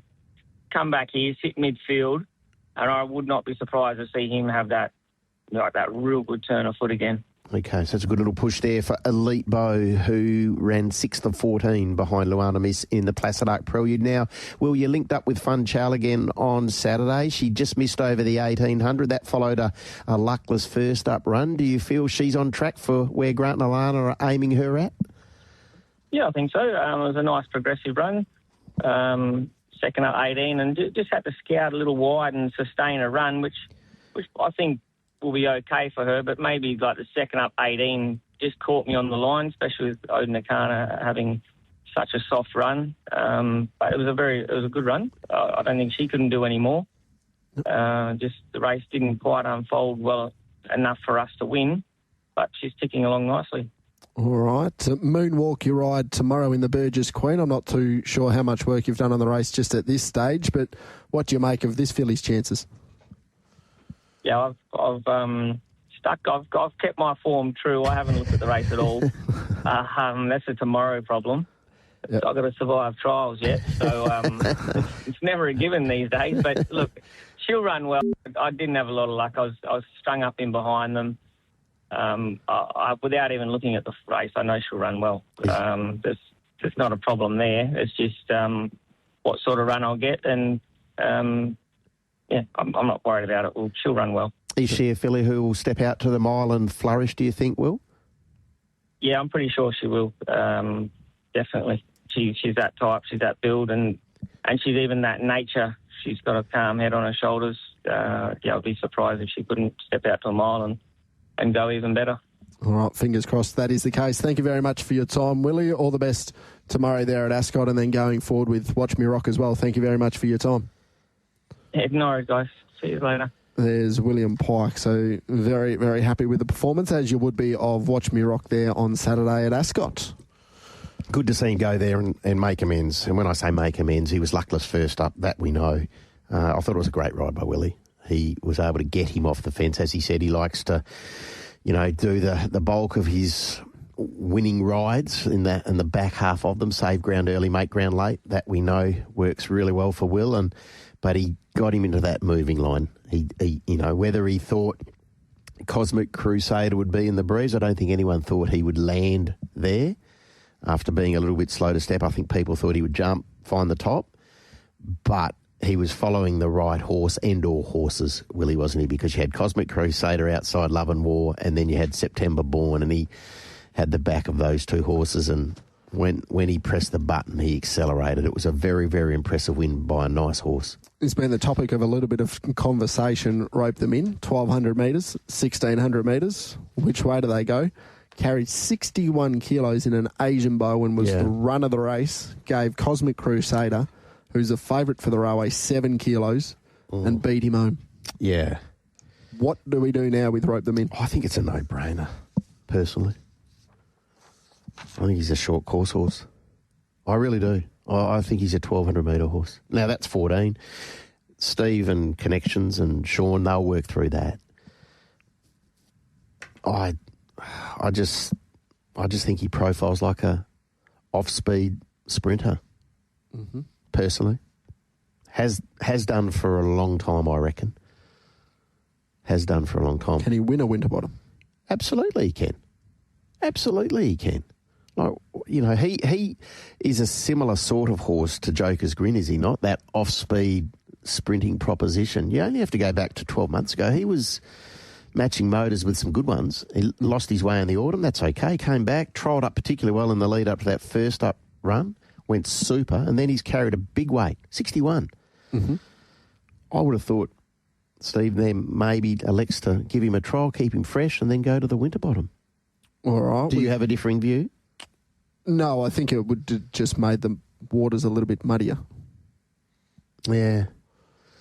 And to be fair, now on the back of that, if Steve Wolf, and we've spoken to him, and he's pretty confident the horse is going to run a good 1,600 metres, and if that is the case, it looks like the railway might be winnable for him if he's carried 61 there and been right on the heels of a Watch Me Rock and Cosmic Crusader, and you're going to obviously make those horses a little bit better at the weights. Now, he's going to be towards the top of the weights in a railway, but he's not going to be carrying 61. Hasn't won beyond 1,400. No. How many times has he been beyond 1,400? I do not know. He's been a couple. He ran around in the Guineas. Mm. Look, he's now a 5-year-old. He's had 22 starts. I would just say, muddying the waters a little bit, the railway would look a little bit more of a winnable race. Put it that way. Yeah. As opposed to, we've spoken about the Winterbottom the last couple of weeks with the East Coasters coming over. Yep. At this stage. Yep. They might not make it. No. And then what we saw from Joker's Grin on the weekend as well.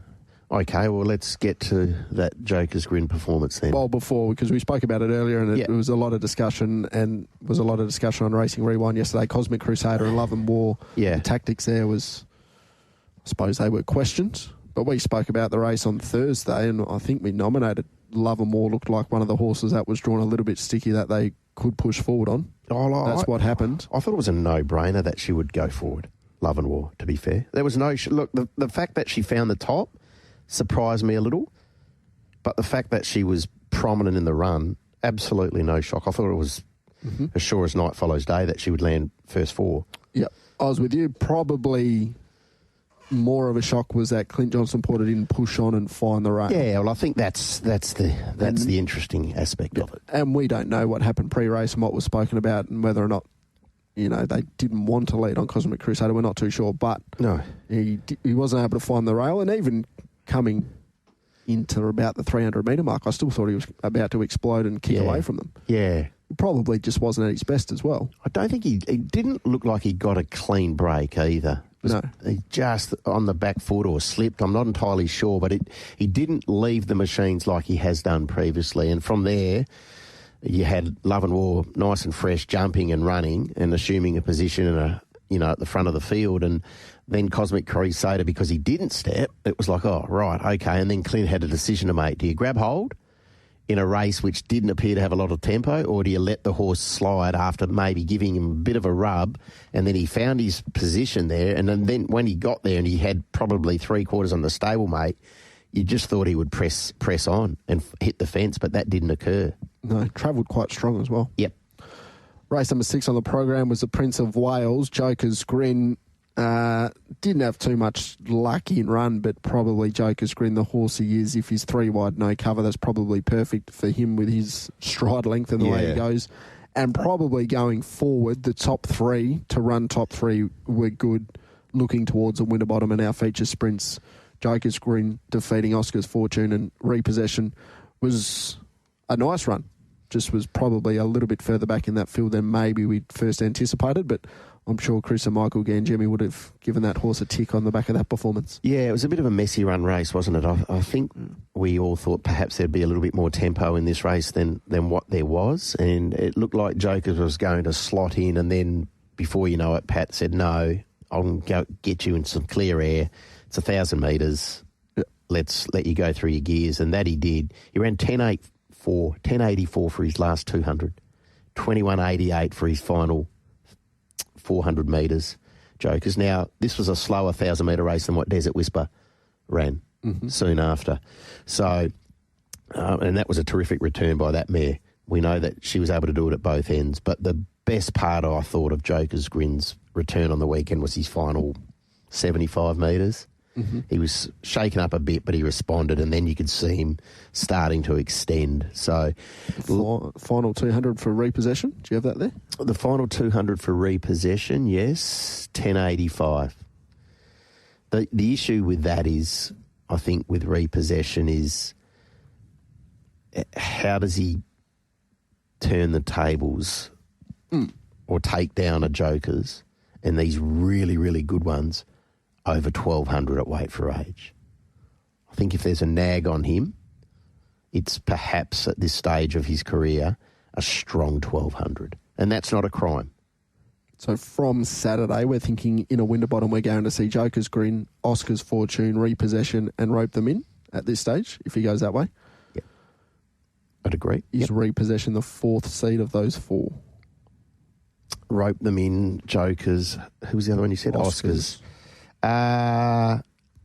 Yes, I think. Oscars surprised me.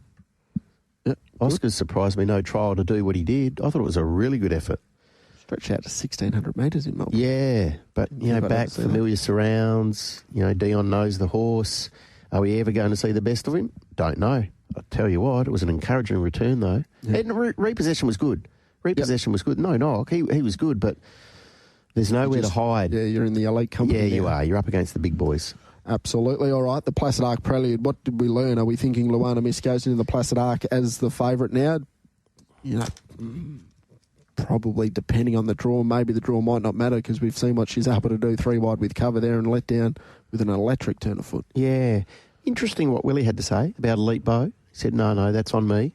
Just gave him a rub. He was a bit soft in the market just prior to they jumped. He jumped around mid-threes, I think, didn't he? Elite Bow? Yes, $3.60. $3.60. He was $2.40, $2.50, and then he just got out and out and out. And yes, Queen got a lot of support. Started at $4.40. Yeah. Oh, Luana Miss, like the first up run, terrific, wasn't it? Really good. And who did she run behind? Talk & Co. Mm-hmm. So Talk & Co. comes out of that race. So when I say comes out of that race, is removed from the picture. Mm-hmm. So she had to be very competitive in that race in the weekend. But what she did do, she powered to the line. She had a beautiful flow in. She was really strong at the back end of this race. Again, talking of the splits that she ran, clearly the fastest last 200, 11.26. She ran 22.44 for the final 400 metres. Again, the fastest of the race. So she did everything that she needed to, 34.01 her last 600. It was a really all-round good display by a very, very talented filly. She is a black type performer, that we know. That's not a black type race, but she was a very good juvenile. She's come back in excellent order. Twisted Steel was better. I reckon they have a decision to make with Twisted Steel next start, whether you say, you know what, you want to run, within reason we'll let you run. We might say you want your head? Okay. If he draws low, find the fence, ride him aggressive and see where he finishes at the end of 12. Or drawing wide and letting him just muster and build into the race might not be the worst thing. No, exactly. He's an on-speed horse. A lot of Simons are, but I thought the return was good. Castle Road was good. Yep. Yeah, really good. On paper, there did look to be a lot more pressure than what, Baby Pearl's half missed a kick, so then that's where some of the pressure you thought would come from out wide, and obviously sort of Loves Talking does like to go forward. Philomea, Swingman, obviously first up off a little bit of a break. They've obviously aired to go back and maybe not save him, but not give him an absolute gutbuster heading into a grand final. So it probably did work out nicely for those on paces from that point of view. But Castle Road, we know up to the 1,200 metres when he can really roll along. That seems to be the best of him. Yeah, I'll tell you one that hasn't had a lot of good luck at 2 runs to date and was there on the quick spin, ran 5th, Don't Declare. I think he's going okay. Now, the intention is to get him to a Placid Arc, whether he has enough prize money. I'm not sure. He's still a maiden. He ran 2nd of 12 at Northern behind She's Capitana, was beaten just under a length and didn't see daylight until the last 50. And there on the weekend, again, was just strung up inside horses and couldn't build into the race, yet ran 5th, not far off 3rd at $51. Not the worst. And I think wherever the connections and Simon elect to go with Don't Declare, I'll be following. Yeah. I just don't know where they go, if they can get to the Placid Arc, but gee whiz. Yeah, might have to maybe get a win, and then I'm not sure if the horse is going to stretch out to 1,400 metres, but there's that Sir Ernest Listeria for the 3-year-olds over the 1,400, maybe later on in the carnival now. Yeah. First racing preparation, that might be a little bit too far away, but a race like that might suit. Yeah, so, and a shout out to Indiana Wynett too, the return of Smooth Chino. That's a terrific training performance as well. The trial was super, really good, and to do what he did, he's now 4 for 4. He's a very, very nice horse. He's a proper horse. Yep. That's a great win. Not sure what they do with him if he's able to find his way into some Well, he was nom for the Prince of Wales. So whether Indiana says, you know what, I'll have a throw at the stumps in a Colonel Reeves. If he gets a run, I don't know. But clearly he'd been going well behind the scenes. You'd think he'd get a run. The sprinting ranks at the moment at that sort of level. Perhaps, it's small fields, and they have been for a little while now. All right, that's a recap there at Ascot. We'll catch up after 8 o'clock with Kelvin McAvoy and also Lachy Reid, and then Oli Cownie to join us to take a look at Pinjarra. Plenty of time for your text messages, 0427 789 571, all to still come up on the Sports Daily this morning. Tab Radio, your station of choice. Each weekday morning from 5:30 with the Sports Daily. Taylor Cortland and Digby Beecham joining you on the Sports Daily this morning. On this Monday morning, of course, Melbourne Cup Day tomorrow. We'll be on air from 5:30am. We'll catch up with Ben Ascari from the track, our tipsters for tips all around the country. We'll try and get some participants from Geraldton and Bunbury to try and find us some winners there. The first race from Flemington at 7:45am. Preview of Ascot from 8, and then a preview with the race callers from Bunbury and Geraldton post 9 o'clock as well. So hopefully there'll be a winner or two there, surely. Somewhere you'd like to think so, wouldn't you? There will be a winner somewhere. Yes. You'd think with 4 minutes to go, the Buffalo Bills are in prime position to be winners over the Kansas City Chiefs at the moment. Okay, score there, 28-21, 4 minutes to go. Clock counting. What are we, a second down here for the Buffalo Bills? Second and 7. Yes. So Patrick Mahomes just picked off as he attempted to make a pass downfield. So Steve Spagnuolo and his defence there have got a bit of work to do, but Buffalo lead by a touchdown and in possession with Josh Allen. And where are they now? They're on the 25-yard line. Oh, no, beg your pardon. 35-yard line. So they've got some work to do there, but this would be a big win, wouldn't it, in the AFC? It would improve Buffalo to 6-2 and leave Kansas City 5-4. All right, and of course we touched on it a little bit earlier. I don't think that first heat of the day is too far away for the World Drivers' Championship with Gary Hall Jr. currently in front. Correct. As well, so we'll keep you updated with that. We'll catch up with Kelvin McAvoy at some stage this hour, hopefully, clearly. Pretty busy day. Yeah. And I imagine, Diggers, if you trained the Melbourne Cup favourite the day before the race, you'd be pretty cool, calm and collected. I'll tell you what I'd be doing. I'd be going to have a big lunch, I think. Just blow yourself up so you don't think about it. Correct.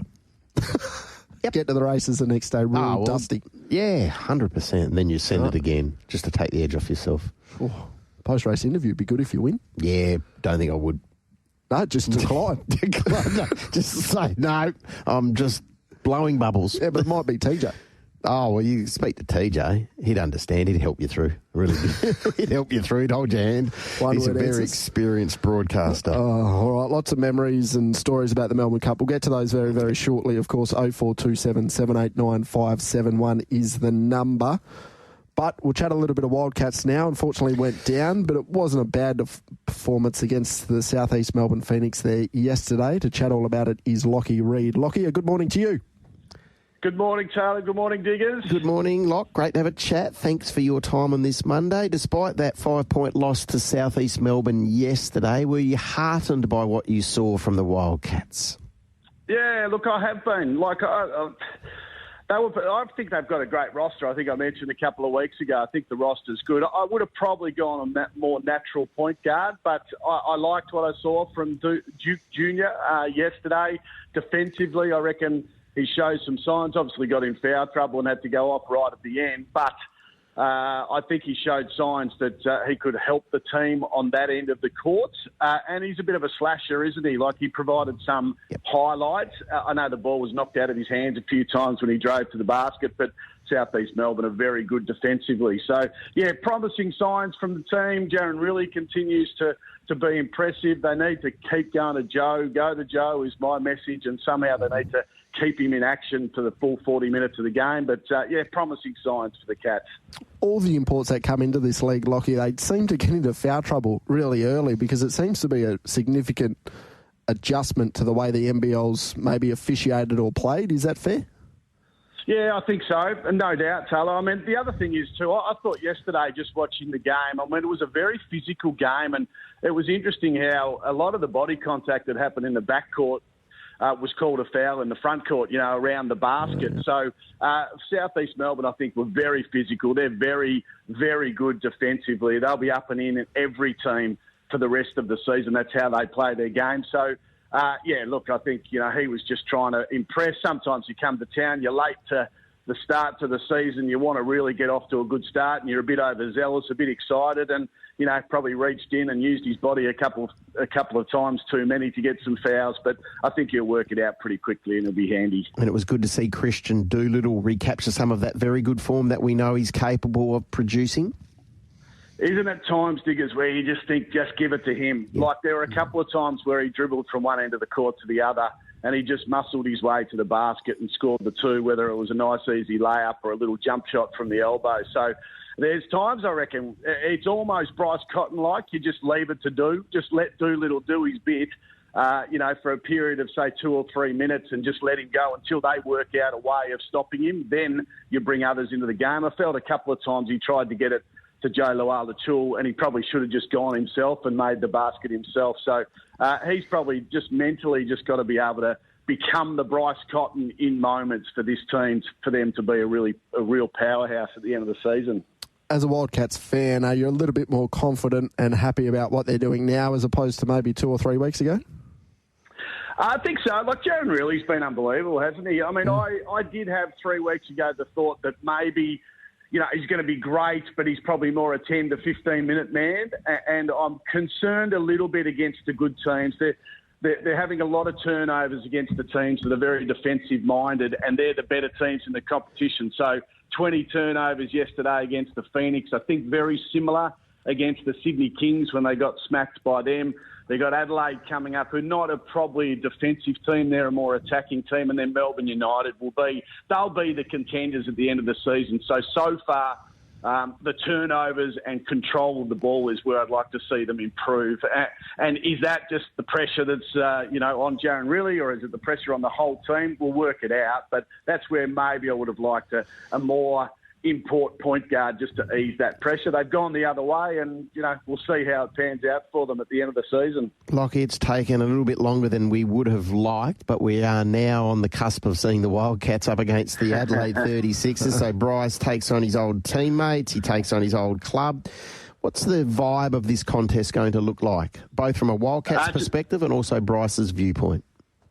Shame it's not in Perth, isn't it? I mean, it would have been absolutely gold if this game was in Perth. I mean, the build-up would have been absolutely massive. You've got a test match not too far away. The fortnight of sport would have been just tremendous. But, yeah, it takes a bit of a gloss, the fact that it's over there in Adelaide and the Perth fans can't get to see Bryce in a 36ers uniform. And then I think they'll cheer him when he actually does come to town. But the fact that they're playing this week's massive. I always thought it should have been the first 1 or 2 weeks of the season. But now it's pretty good because Bryce has been in good form. Wildcats need to get wins on the board. So, look, it's going to be amazing. And Bryce will be fired up. We know Bryce, he needs motivation, doesn't he? And he'll use this game, the fact that they didn't re-sign him, he'll use it as motivation. And there is no doubting in my mind, Diggers, that he will go for 50 or 60. I just can't see. Really? I just can't see them. I just can't see Bryce not being so inspired to beat them. Yeah,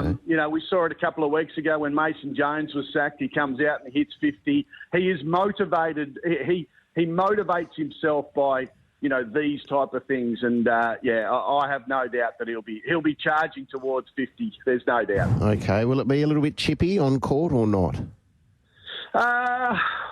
Yeah, probably. Although I don't think he's got any issues with the teammates or the former teammates, has he? So, I think it'll be more just he'll be focused, won't he? He'll be focused this week, and he'll be wanting to put on a show. He wants to prove to the Wildcats ownership that they made a mistake, and that's why I just get the feeling, unless a Sunday Detch can get hold of him, or maybe even Duke Jr. can sort of stifle him a bit, it could get pretty dangerous. All right. How many threes will he hit before he turns to the bench and gives them a mouthful? One. Probably his first one in the first minute of the game.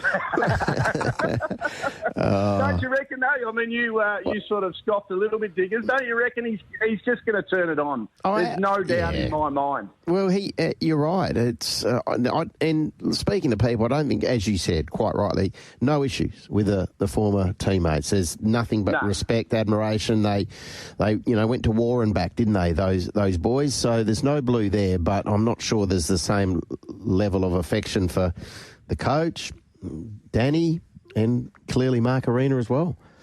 Yeah. I mean, he can talk about the fact that his high school coach was all about no regrets.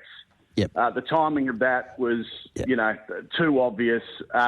And he's just a man. He needs to motivate himself certain ways, and I think the motivation this week will be to make Perth look silly by not re-signing him. So it's now up to the Wildcats to get a defensive set to stop him. Now, maybe the Wildcats go, righto, we're going to completely block out Bryce and not worry about anybody else. And if we can stop Bryce, maybe we can win the game. But that takes a lot of focus off what you need to do to win games of basketball. So, yeah, it'll be an intriguing week, and I'm sure he'll speak later in the week, Bryce. So I can't wait to hear him probably toe the line this week. I reckon he just toes the line, but then puts his game face on Sunday. Yep, so that's Sunday, 11:30 WA time. And to be fair, that comes after a throwdown on Saturday night, which is looking like a really, really good game of basketball as well. The Phoenix and United, who are absolutely flying. Both Melbourne teams flying at the moment, to be fair, Lockie.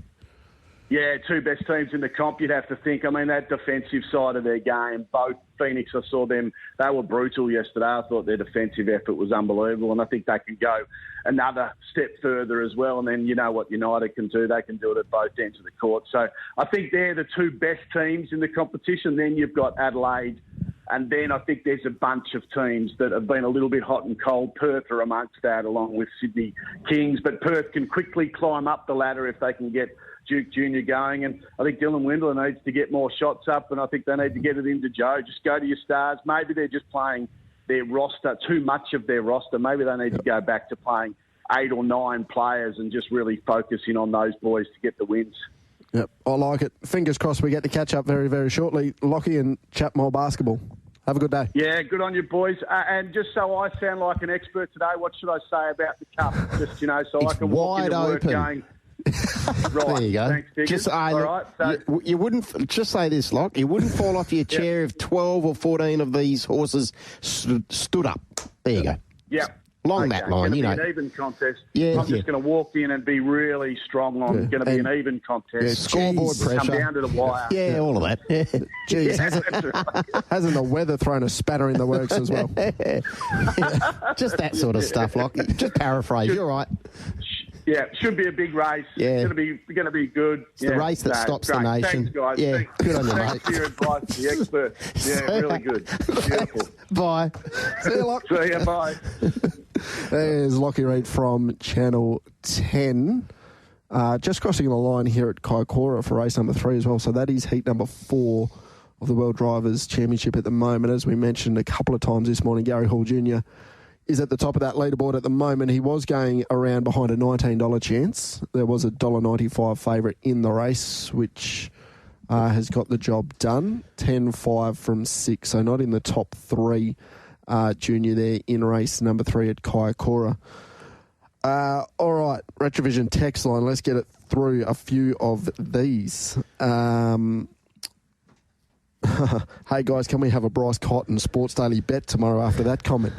Cheyenne says that's a fair call, to be honest. Yeah, well, 50. Imagine if he goes on by. Imagine if he goes on a tear and rips them for 50 and they destroy the Wildcats. Mark Arena will be looking to. Oh. There's no one in the league that can stop him when he gets going, but at least Sunday Detch is as good as you could possibly hope for, and then hopefully. Bryce has a bad night. Yeah, Duke can maybe play a little bit of a role in that as well. I liked what I saw yesterday, not last night, yesterday from him. I thought he was okay. Lisa from Allenbrooks giving a shout out to the team there at the West Coast Eagles and Daisy for making their first ever finals, thanks to Essendon and the Crows. Mm-hmm. Guys, your tips for the Cup would be greatly appreciated, and if possible, your first 4. I'll be having something on Valiant King. I'm having something on Our Riffer. So we're at the other end of the weight scale, but I just thought his numbers 1 and 24 we've got covered. Yeah. And half yours, 53 kilos. He'll handle the wet track if it is wet. I just thought the other day he didn't power through the line. Would that be fair? Half yours? Yeah. Possibly.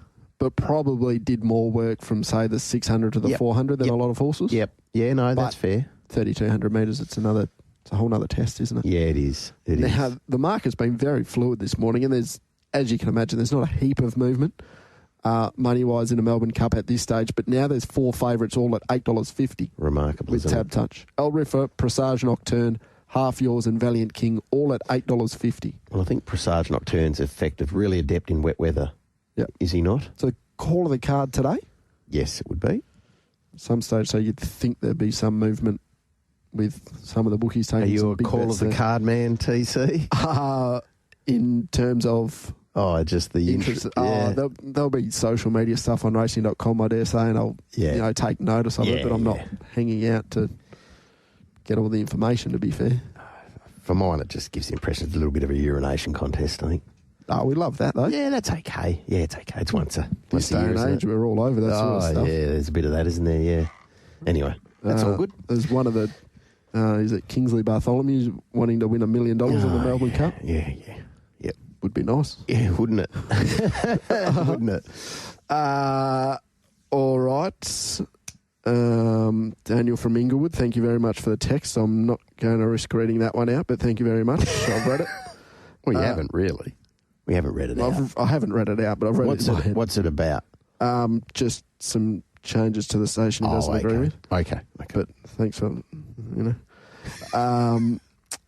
all right, who's this? Russell's not too happy with the $45 it costs to go to Perth Racing tomorrow. Right. So that's general admission? That is general admission. 45, okay. I understand probably 45, you look at that as expensive, but you're going to spend, how long are you going to be there for? 9 hours? Well, that's the other thing, isn't it? And you get to see 9 races. You're there, say you're there for 6 or 7 hours. On return, it's not bad. You get to see sport.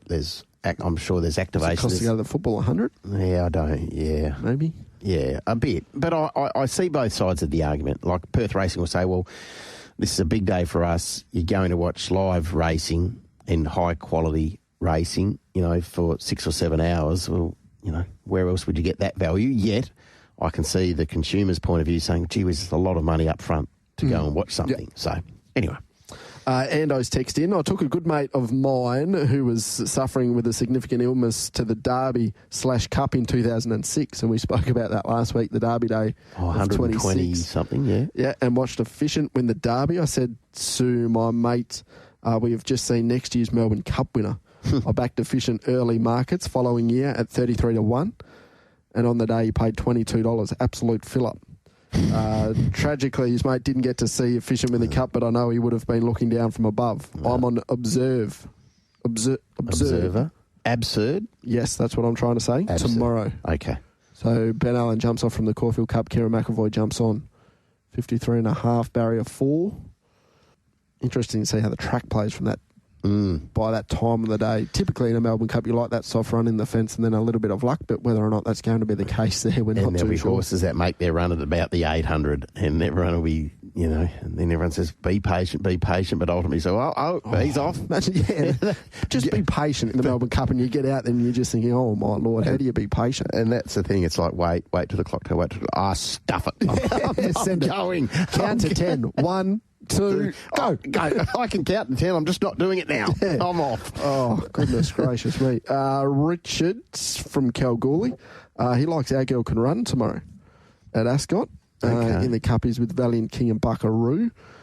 Mackay Diva, the second and third I backed as my pick as the Melbourne Cups that come to mind. Very elegant. My mum's pick, Incentivise and Spanish Mission were my picks that year, so I got the trifecta. Okay. All right. You like the Winter Gold Trip as well. Found some money there. He's also backed Vow and Declare as well. So, gee whiz, Richard's had a nice run of luck in the Melbourne Cup. He has. Can I give you one at a big price tomorrow? Of course. Joseph O'Brien's other runner. Goody Two Shoes. Goody Two Shoes? 51.5. Wayne Lorden. Yes. 2 wins on a soft. Yes. 11. Yes. I carried 61 last 2 starts at... My last start was at Goodwood over 2,800, beaten by 5.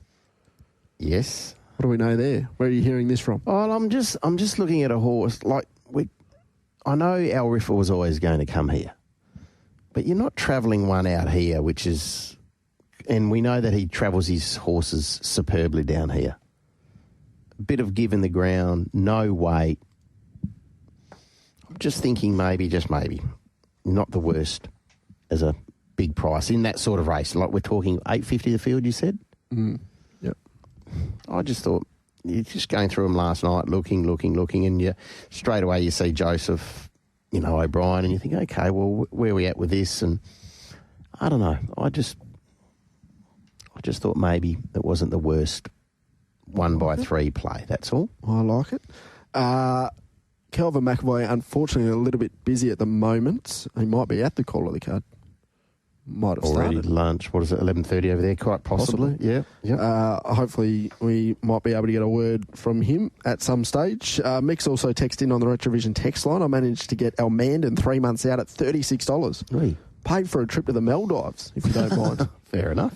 He also picked up a Americane for a nice collect, but that was only to Bali, so it wasn't as good as the other one. Backed Absurd last year for a big collect. I still think it should have won on protest. Gone again with him this year, even though he's now an 8-year-old. Right. There's a little bit of groundswell on the text line for that horse, Willie Mullins. Won the Breeders' Cup. Yeah, Willie. Sunday morning. Yes, that's right. Isn't that a big... It's a big meeting, isn't it, over there? Like it's, you get all those trainers and they make the trip down here afterwards and the like. But the focus it got over there was huge. Are you enjoying the racing bloggers' social media? On there, isn't he? He bounces around. He's active, isn't he? Gee whiz. Doesn't he love a selfie or a video? The energy. Oh, I'm getting tired watching him. Yeah, he seems like he must live on Red Bull.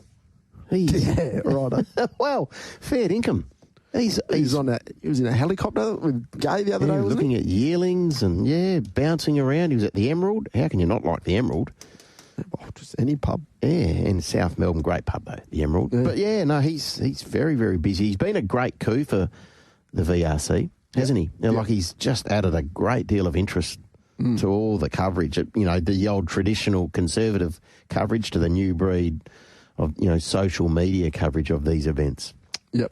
Greg Al's also texting just before we get out to the roads. Back to Gold Trip with the Better promotion that year. Remember the runners were 100 to 1? Right, yeah. That was his last Cup winner. Fond memories indeed. Yeah, okay. Fair enough. Looking forward to it. It's a great day. It is our race. That's the beauty of it. And you can have every other race or race meeting, but this is Australia's true race. Yep. It's the one owned by the people. It does stop the nation. I know we joked about it a little bit earlier with Lachy, and it might not have the same appeal as it once did when we were growing up, TC, and in the classrooms and the like, but everyone will know the name of the Melbourne Cup winner on Wednesday morning. Yep. And you've also got to just have a $1 mystery to... Why not? You might be in the news with one of those people that pick up the couple of thousand from a 50-cent bet or something like that. And it's good on them. Yeah, good on them. No, you have to like other people having some joy in their life, Taylor. All right, fair enough. We'll go out to the roads. Make Tab Radio your station of choice. Each weekday morning from 5:30 with the Sports Daily. Welcome back to the Sports Daily. We'll catch up with Oli Cownie very shortly for his preview of Pinjarra Pacing. While we're chatting a little bit of pacing, Kaikoura, race number 5 is Heat 5 of the World Drivers' Championship. Junior is on the $1.80 favourite. Hey, okay. Best of luck, Junior. Last start ran third, so hopefully can get over the line. I presume he's still in front. He was in front after day one. Didn't run in the top 3 in the first heat number 4. Mark from Vic Park, as we know, is very outspoken. You can stick the race right up your backside, 3,200 metre handicap. Leave me alone. All right. So that's a differing opinion. You might all be alone, Mark, with that view. I think a lot of people will sit back and watch it, but that's okay. Purple Dogger morning, boys. Was there, 1992, Doremus. No, Doremus, yeah. What's wetter than an udder's pocket? Yeah, it was damn, wasn't it? Oh, but loved every minute of it. Had a great day. Ladies' Day was almost as good. So that's lost a little bit of its luster, hasn't it, over the last couple of years? The Oaks Day? Yeah. Well, it's to be fair, it's a long week. Like, I know there's a few boys from here that have gone over and they had a good day on Saturday, but you go over and you're not sort of sitting in your hotel room. Oh, why not? Resting up? Well, you don't, do you? You just go to a restaurant or you go to a pub and then you go to the races and then on the Wednesday you go out for lunch or dinner. Like, it's a big week. You need to be reasonably well conditioned. You're not sure? We haven't been? No, but I see the decay of the boys when they come out. They are very dishevelled. You're a very mature operator. You wouldn't let yourself get to that sort of state. No. Oh, no. Yeah. No. It's... no, good on everyone who goes. And if you front up for the all 4 days, well, all power to you. Yeah, let us know. We're going next year, Diggers. So, yeah. If the listeners want to jump on board. Time on our hands. Yeah, let us know. Jason from Swanview, my biggest win on the Cup was Jezebel. Backed it with one of the bookies at a Gloucester Park meeting the day before the Cup. Okay. 25-1. I woke up Cup morning and Kerry Packer had emptied his wallet and it was in a 6-1. Went to Ascot for Cup Day and had an absolute cracker. Yeah, good. Close second to that fill-up was Protectionist. Ah, yes. Australian Bloodstock. So what have they won too? Gold Trip, Protectionist. Have they won something else? I'm not sure. They certainly can source a good animal, can't they? Yeah, absolutely. Do a really good job of it. Slammer, Media Puzzle was a special win, nabbed the trifecta that year. Would love to see the Hammer win tomorrow. Flatten the curve. I don't know much about the Hammer. Is he? No. No, I don't. Much about him? Or? No, I do not. German jockey, but he's got a very good name. Someone else, Jim the Pommy Pie, he seconds that Bryce special. Lockie thinking Bryce on Sunday against the Wildcats might go for somewhere in the vicinity of 50 points. Imagine if he does. Imagine if he absolutely rips the Wildcats a new one. Imagine what the Red Army will be thinking. Like, I know Mark Arena is, he's saying, look, it is what it is. We've moved on. Clearly Bryce has, but he hasn't. So there's a chip on the shoulder. And I think, the Wildcats are going to be competitive this season. Now they've got David Duke Jr., so there's the final piece of the puzzle. They now need to work together and hopefully have, good harmony, and they're all united and they can play some good basketball. But, gee whiz, they'll rip the joint down if the Adelaide 36ers win it and the Wildcats go out or don't, have a really significant role to play. Yeah. And that's all on management. That's not on Bryce. Well, let me ask you this. The people sitting in the offices at the NBL, how could you possibly have that game in Adelaide, not in Perth? Yeah, I can't answer that. Only From a they marketing can. perspective. Well, and how can you wait so long? Yeah. Surely that should have been one of the first games penciled in. Like round one, here we go. Bang. Get along and watch this. How'd it work with the timing of the fixture and the announcement of Bryce going to Adelaide? I don't know. They would have had time to change it anyway. I would have thought you could have. Yep. But it's just, I think it's an opportunity lost, to be brutally honest, TC. Yep. All right. Blackie from Boulder, he said that text won't be read out on air, and you're correct, but I've read it. Thank you very much for the kind words. A lot of people having fill-ups on the Melbourne Cup, starting to get a little bit jealous. Snozzers with Royal Supremacy tomorrow. Elko, and he says, yeah, I'm hearing a lot of trumpet blowing here. Well, fair enough. We've got to at some stage. Seems to be the way, but that's okay. We've asked people for their thoughts on the Melbourne Cup and some previous success, and they're engaging, which is good. It's a great race. It is truly. I'll ask you this question, TC. Now, Peter Volandi's introduced the Golden Eagle and, to take some focus away and the rest of it. Aside from Autumn Glow on Saturday, that meeting at Randwick was just very ho-hum. I'm sorry? Jimmy Starr was good, the Russell boarding and the wake, no doubt. Yep. But that's, it was... And he's a very good animal, don't get me wrong. And he got some money, that he got the payday for that win, and then I think he was the top-rated sprinter, so he gets the bonus money. Whether the crowd was bigger, I dare say it would have been bigger at Randwick than it would have been at Rose Hill because it's a bigger facility. Yeah. But it looked half empty. And I know they did their best to pump it up, and she's a wonderful mare, and we could be talking about her in a Cox Plate in 12 months' time. But you're fighting a losing battle with that meeting, trying to add to it to compete with Derby Day. Yeah. Is that fair or not? Yeah, absolutely. I said I had it on racing.com all day. I think I went back and watched the replay of the Russell Balding and also the Golden Eagle. Yep. I didn't watch it other than that. live. I just left it on racing.com. Yeah. And they didn't show the Perth races, so I was watching the Perth races on my phone for the first half of the day, racing.com, which on Derby Day, I suppose you'd expect that, I guess. Yeah. But yeah, it's all Melbourne. And maybe that's because I've grown up following sort of Melbourne racing a little bit more than I have Sydney. And so Derby Day's sort of ingrained in you that it's the number one day. Yeah, I just, like on Saturday, you sport for choice, but the TV at mine just stayed on 526 and you get to watch all the races and it's good coverage. There's no blue, you know. Do they do anything extra? Sky, they had James Jordan alongside Ben Way down there, overlooking the mounting enclosure. And as I said, James Jordan's an excellent judge, really good analyst. So you had that, and you could watch Ascot there. You could watch all the other racing around the country, and you could pick and choose. And no, it was terrific. It was good. All right, just before we go to a break, and then Oli Cownie on the other side, Andrew from Inglewood. In defence of the $45 general admission last week interview with Marty, and he thinks James Aldering said 900 staff on the day and cater for an attendance of 12,000 or more. Enjoyed your program and variety of sports covered as always. And of course, Perth racing. I think that's the only sort of income that isn't touched by anyone else. It's clean money, so to speak. Yeah, and everything. They don't have to give a percentage to this person or that person. So that is all of theirs. Yep. So which is important. Now, no doubt, when you're trying to balance the books. And as we said, it's $45 for, possibly if you get there nice and early, it might be 9 hours of entertainment. Yeah, spot on. So look, I see both sides of the argument, but you have to look at it through the lens of Perth racing. Yep, absolutely. And you'd hopefully, in excess of 10,000 people. It's pretty busy there at Ascot. So correct. It'll look great on TV tomorrow. We'll have a preview of all that meeting from 8 o'clock. Darren McCauley in studio along with Diggers and try and find you a few winners. Post 8 o'clock tomorrow morning. We are on the Sports Daily from 5:30 on Melbourne Cup Day. We'll take a quick break. Back with a look at harness racing from Pinjarra a little bit later on today. Tab Radio, your station of choice. Each weekday morning from 5:30 with the Sports Daily.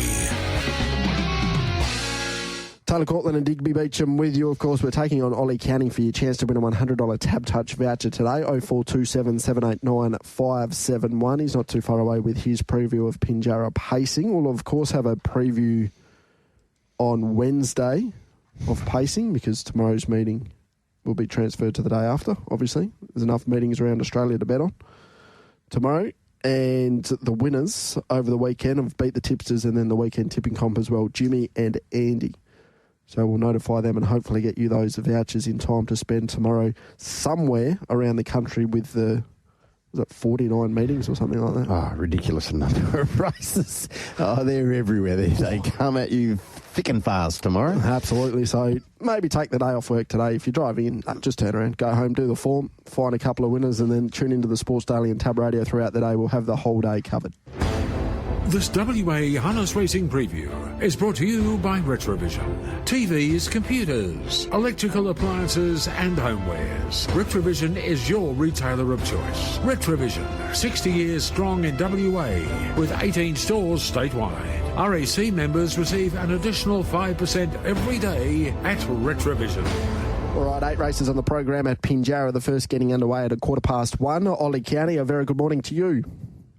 Morning, Taylor. Morning, Digby. It's been a good week of racing in WA. We had the WA Derby on Friday, and Runkle Crunch was able to take that out for Aidan de Campo. He's just so good with the juvenile horses, and he drove it fantastic there on Friday, and it was a well-deserved win. Can he continue that form at race number 1, Pinjarra, today with Grumpy, the favourite at 225? I wasn't too sure how to play this race, and I've ended up siding with My Lightning McQueen, who is a horse that can do a few things wrong. She did things wrong on WA debut, and that was the end of her chances, and she was sent back to trials, and she trialled exceptionally well. So I put her on top, but certainly there's a few queries there. Grumpy, he also did things wrong on WA debut last start, but he does draw better than My Lightning McQueen. He draws wide on the track, but the horses underneath him probably are all likely to take cover on him, and if he was able to find the front, he'd be incredibly hard to catch.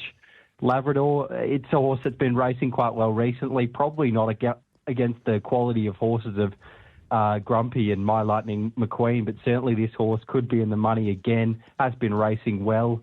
And Aristotle, I've thrown it in for fourth, but certainly the wide draw in this race makes it a bit tricky, and I think he might get back in the run. 8, 6, 2, 7. Ollie, good morning to you. Race 2 is the Auto 1 Pinjarra 3-year-old pace over the 21.85 at 10 minutes to 2 o'clock. Number 6 by Jingo is a scratching, and that leaves Major Typhoon for Aiden again, the $2.20 favourite. Yeah, he's definitely got a good book of drives today, Aiden. I've put Lou L'Amour on top in this race. He's got excellent gate speed, this horse. He drops out of racing some of the better 3-year-olds in the state, and I think he can nearly dash across at the start and lead them up. He is a horse that gets a bit keen, so that's a little bit of a query from a wide draw, but if he is able to get out in front, settle nicely, I think he's going to prove hard to catch. Major Typhoon has shown good ability, was a good winner last start. The back row draw probably suits quite well here, won't have to do too much in the early stages, and then can be put in the race at some stage, and she seems like a real rolling type, and I think she's going to be hard to beat. Saganda was good behind Major Typhoon last start. She showed good gate speed, zipped across, took the sit, and then couldn't find clear running until very late, but was a good run, and I think can figure in this race with luck. And Majestic Real was well beaten last start, but was forced wide on the track a long way out, and I thought there was a lot of merit in the run despite the beaten margin. 7, 10, 9, 11. Race number 3 on the program, scratch number 12, $3.80 the favourite, Harry's a Rockstar. Yeah, this race looks wide open, this one. I'm keen to have Harry's a Rockstar on top, but I think there's a few ways this could play out, and it could be a little bit tricky from that wide draw. There is a bit of gate speed underneath him, but if he was able to find the front, he'd be incredibly hard to beat in this race.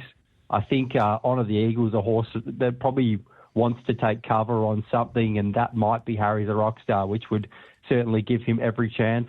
Our Major Jack didn't have a lot of luck last start, was burned across the lead and then was held up at a crucial stage and still run a good second. So despite the wide draw here, I think he can do a bit of work and he should still be hard to beat.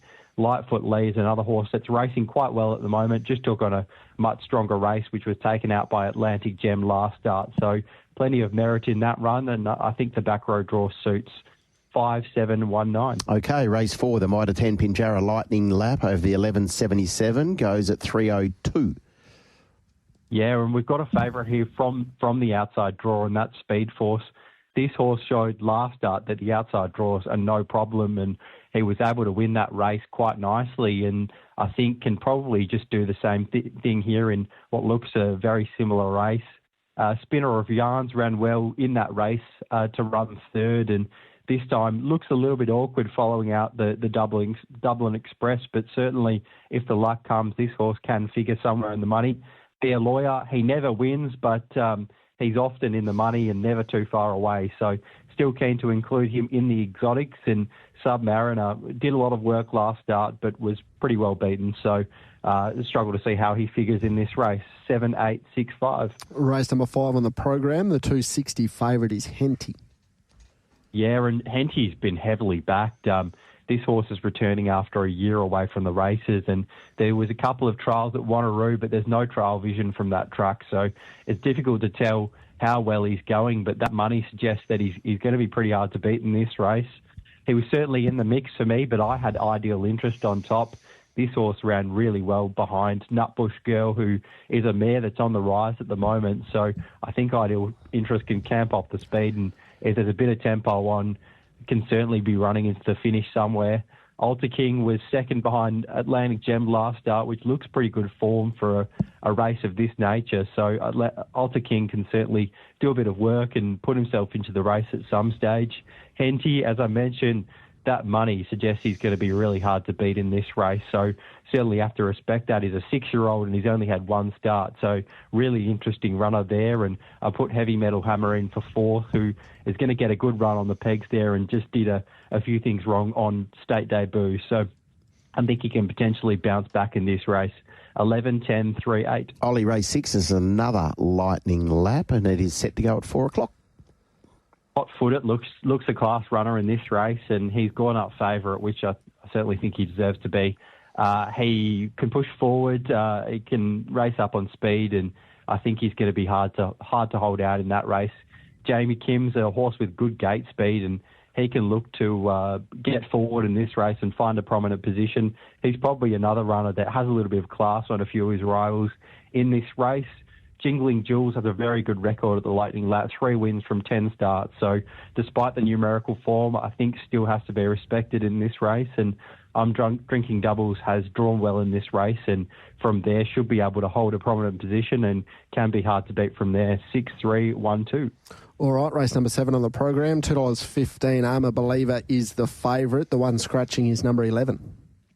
And this is probably the best race on the card. I thought this would be a fantastic contest. There's a few nice horses going around in this race, and one of those horses is I'm a Believer, who was able to win so impressively last start when third up from a pretty long spell. Seems to be near back at his best, and he's a really nice horse at his best. So I think from the soft trailing draw here, he can look to drive through early, hold a prominent position, and from there he's going to be really hard to beat in this race. He's never been better, certainly didn't have things his ways go last start, and he did a lot of work there. It's probably not how he's ideally suited, and in this race off the back row he can get a lot softer run, and from there I think he's going to run a much better race. Major Freeway was forced to work hard a couple of starts ago. When leading at this track, they ran pretty fast times there, and he was well beaten, but I think there was a lot of merit still in the run, and I think he can probably get an easier lead in this race, which would see him fairly hard to beat. Arian Rock is another one that I think would be suited by a solid early tempo, can be tracking those more favoured runners into the race, and potentially can be hard to hold out late. 9, 10, 3, 12. Okay, and the last, the Bendigo Bank Pinjarra pace over the 1684 sees the 10. She's a lucky penny for Abby Vidovich, the $3.70 Tab Touch Elect here. Ollie? Yeah, and she probably wasn't going at her absolute best a few starts ago, but last start, that was right back to her best. She was impressive there. Did a bit of work to find the lead and then just kept running, and it was quite an impressive win. So I'm keen to have her on top again. I think from the back row draw, she's probably quite well suited in this race. She's going to get a good run into the race, and I think going to be hard to hold out again. She's a bit of a mile specialist, this horse. Zawade is a horse that certainly isn't suited at the mile, and I think he's going to need a lot of speed on to be figuring in the finish, but he's certainly a horse that's never too far away, and you can never really rule him out of those placings, but he rarely wins. DJ's Big Boy is another horse that seems to like those shorter trips. He really likes the Lightning Lap, and he steps up to the 1600 here, and I think he's going to be pretty hard to hold out late. And Rock and Roll Nugget is one that's drawn really poorly in this race, and he's likely to get a long way back, but I quite like this recent trial, so I'm keen to include him at a bit of value. 10, 4, 11, 6. Who's the best? Race 7, number 9, I'm a Believer. Beautiful. $2.15 with Tab Touch at the moment, race 7, number 9. Thank you very much, Ollie. Enjoy the day. Thanks, guys. You too. There's Oli Cownie taking a look at the 8 races from Pinjarra getting underway at 1:15. Time flies when you're having fun, Diggers. Indeed. That is the Monday edition, the pre-Melbourne fast Cup. On the Sports Daily. Yeah, exactly right. So tomorrow morning we're back from 5:30 where we'll provide all the relevant info ahead of what promises to be a massive day of racing, not just at Flemington, but right around the country. Yep, absolutely. We'll do our absolute best to try and find you a winner or 3. We'll have our tipsters from 6 o'clock, Chris Nelson, Brad Davidson, and also Glenn Ingram. We'll catch up with Ben Ascari from the track early on in the morning to get his tips, get an update on the weather, what the track's going to be like. We'll get some participants from Barnbury, from Geraldton. We'll have a look at the Ascot program from 8 o'clock. We'll have the first race from Flemington at 7:45. There's going to be a bit going on. There's going to be plenty going on, T. So you have a wonderful Monday. See you tomorrow. You too. We'll be back on the Sports Daily from 5:30.